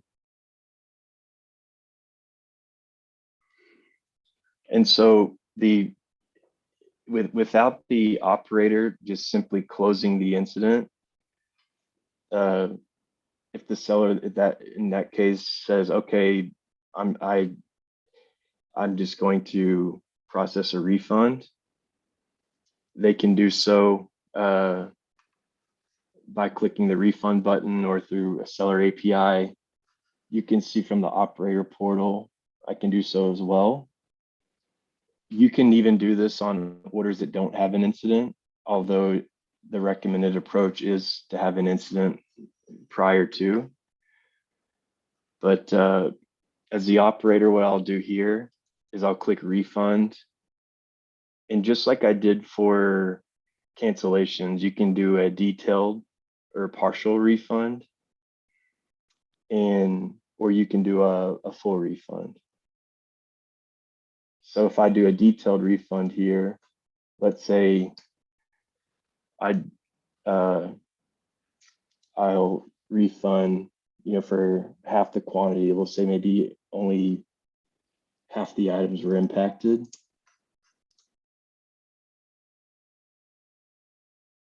And you'll notice that with a partial refund, it's not going to close the incident automatically. It would have to be a full refund. But if the seller took this action, they would at least have the option to again mark the incident as resolved.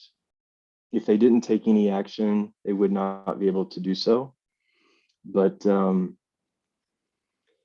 this case, they can mark it as resolved. You can see that there's a pending refund below. And then we can also say that the customer is still not happy with the resolution. And then we could also do a full refund, which would just be the remaining price and quantity. You can see the quantity remaining and the remaining price.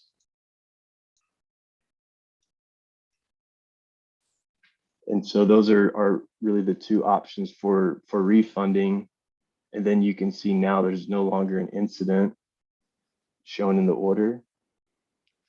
The status is still remaining at the existing state of shipped because we haven't confirmed the refund yet. And I can see below that I've got two refunds in progress. I've got that first partial one and that additional one that I had seen before. And so this is where those remaining two APIs that we discussed earlier for pending refunds and a refund confirmation will come into play. So in Postman, just like we had done with PA11 and PA01, if we look at PA12, I can just simply click send, and I can see that I have a total count of 1 because it's only one order that's impacted, but there's an array for the refund that includes 2 separate refund IDs. And because there can be multiple refunds per logistic order, we don't leverage the order ID in PA02. There's a separate unique ID for refund, so 1100 and 1101. Other than that, the PA02 body is very similar. So if I look at PA02, I see I already have 1100. Let's say I do 1101 first. And I can do that same trick I did before, where I don't have to worry about the amount because I can see the expected at 63.75.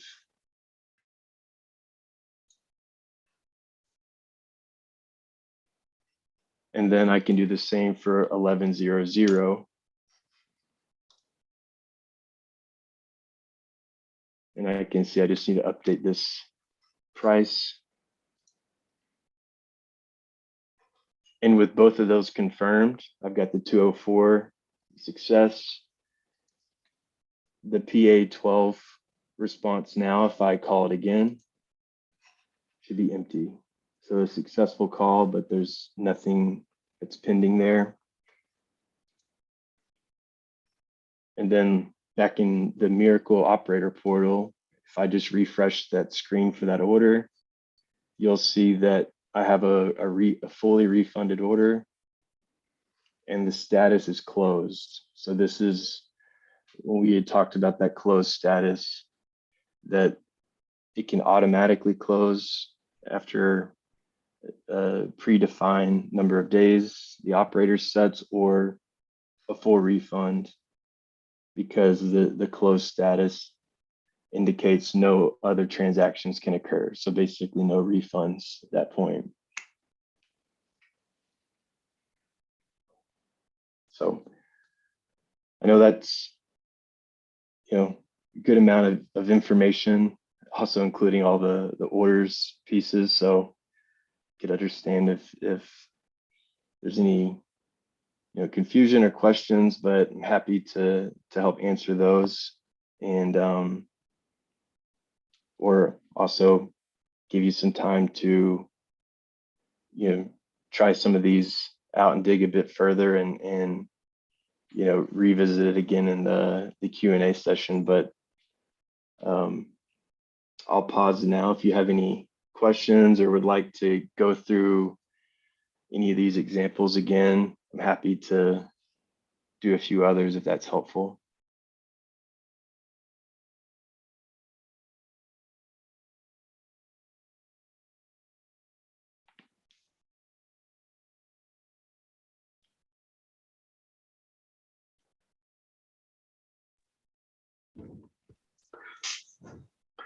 So this is Tom. I was out for half an hour, so I like to go back and listen to it when the recording is available. Yeah, I'm gonna send it to you in just as soon as we wrap up.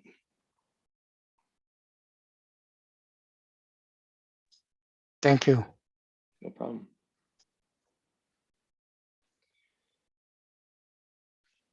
Anybody, even for some of the earlier examples, anybody that's been on the call that even needs assistance with creating an order or submitting the retrieving the pending debits or pending refunds or confirming those, or any other scenario, I'm happy to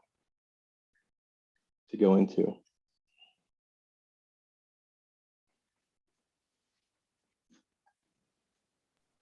I actually don't have any orders in the pending debit status. So can you walk me through that?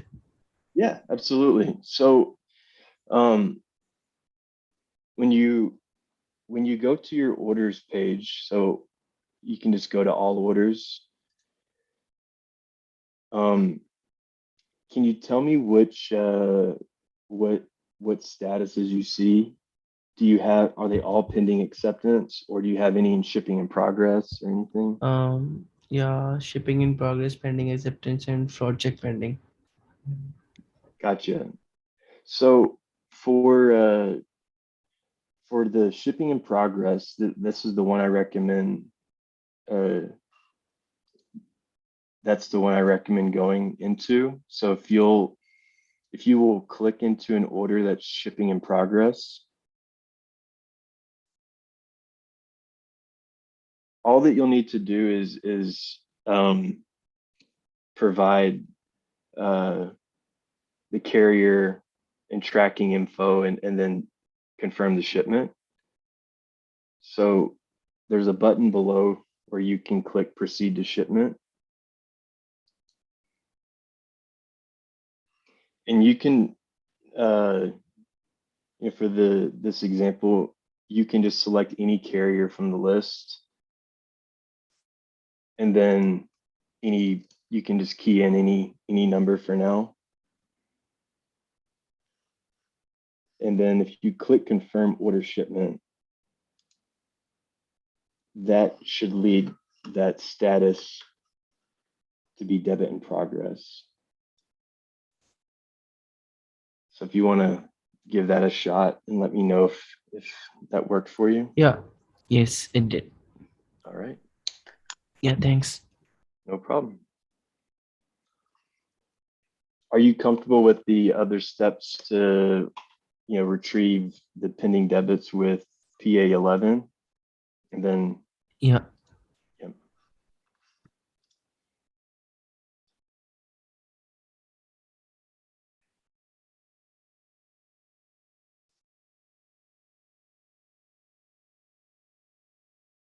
And I'm happy to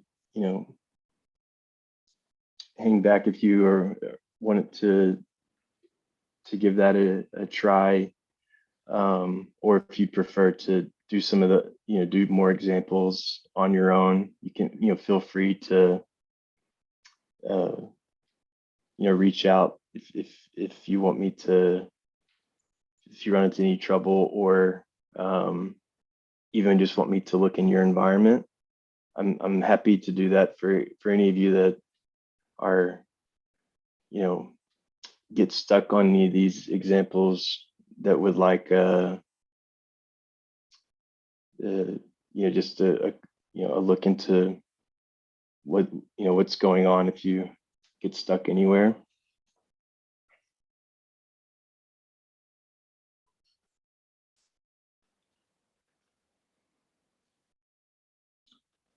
I did want to point out, one last thing before we, kind of, wrap up the content, is that as far as payout data goes, because we just created orders, there's not going to be, automatic invoices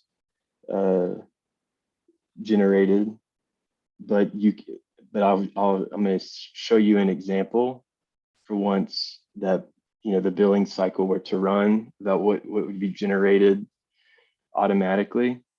But you will see immediately, as long as you have orders that you've confirmed the capture with PA01, within invoicing and transactions, you can see your transaction logs. And from here, what you can see is, I can see for a given any of these transactions, who, like, the date, and so the timestamp, who the seller is, and what the order it's referring to is. You can also see, the quantity of that order. So there's multiple lines for this transaction, and I can see this is tied to the refund. So, and it's broken out by the by the order amount, the tax refund, the shipping refund, shipping tax refund, the commission refund as a result of this. And you can see how it impacts, how it impacts the balance. So I can see the commission refund is returned back to the seller, but the the order amounts that would be paid out to the seller normally are deducted. And if I look at an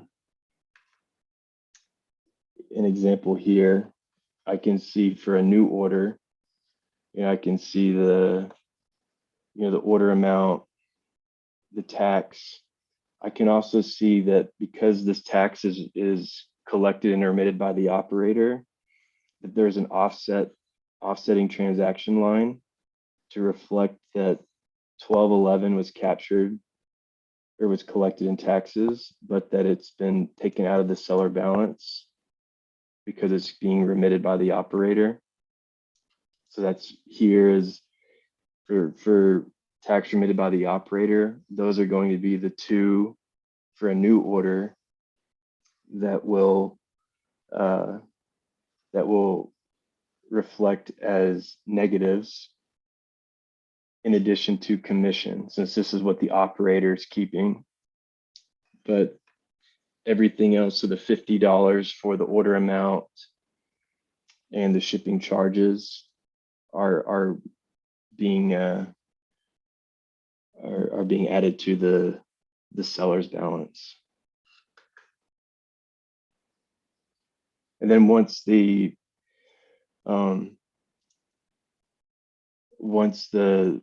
payment cycle runs, which I'm just going to force this in my environment through a batch job,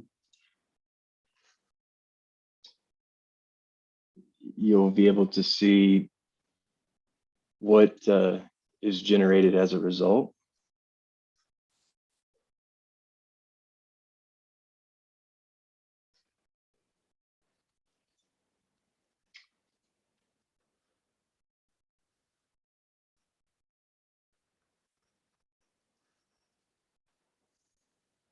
Just 1 second here.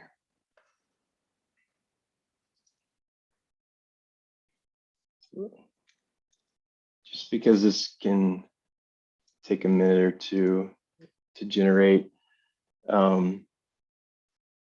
If I look in invoicing and instead of transactions, if I look in billing and accounting, I can see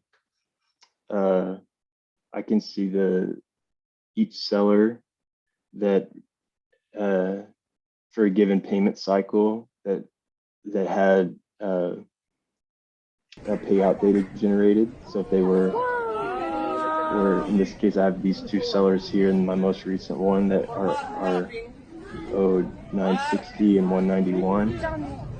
And you can from here even download the order files associated to that, a payment file, which is going to be a flat file that includes all sellers from a given billing cycle, summary of transactions, as well as things like the transaction history specific to that seller. And you can also see the accounting documents. So for these sellers here, I've got an automatic invoice with the same information that the invoicing API IV01 would provide. So but this is just going to give me a PDF view that the seller would also see in their portal as well.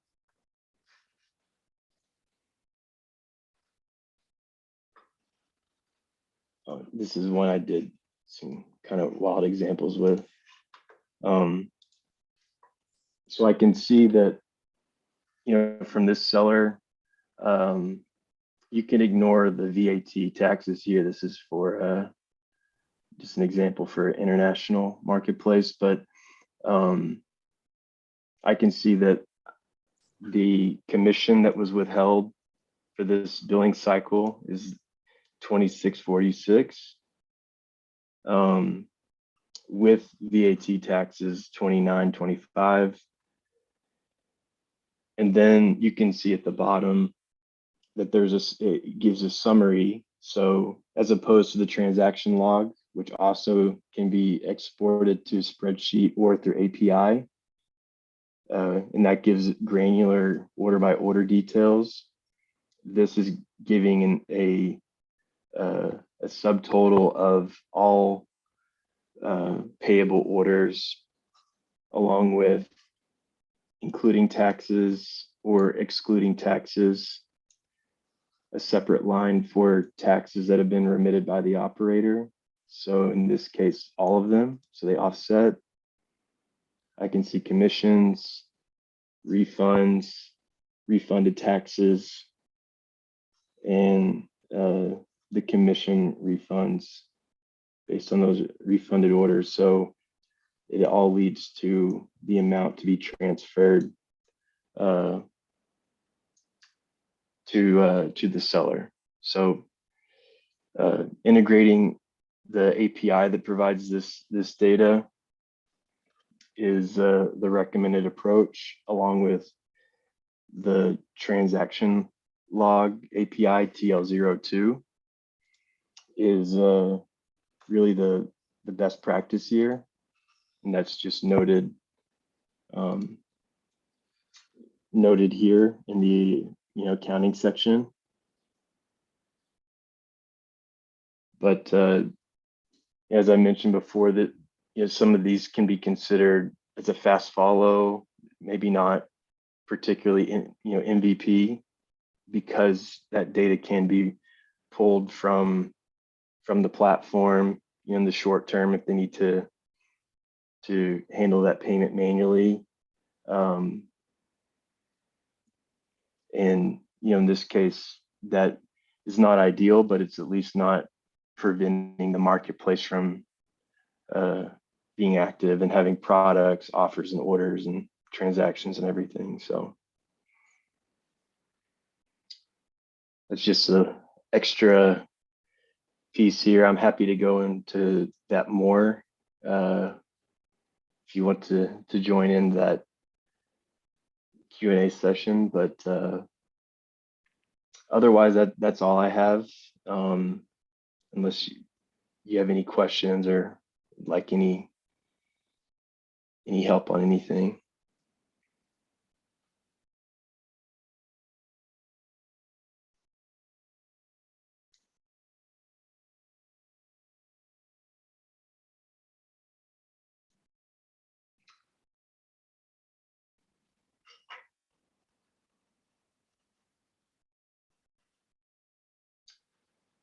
All right. Well, Recording I'm going to stopped. stop the screen share. And for those of you that are and don't have other questions or anything, you're free to go. And I appreciate you all for the participation, and also being flexible and able to join this rescheduled session. So it's much appreciated, and I hope this has been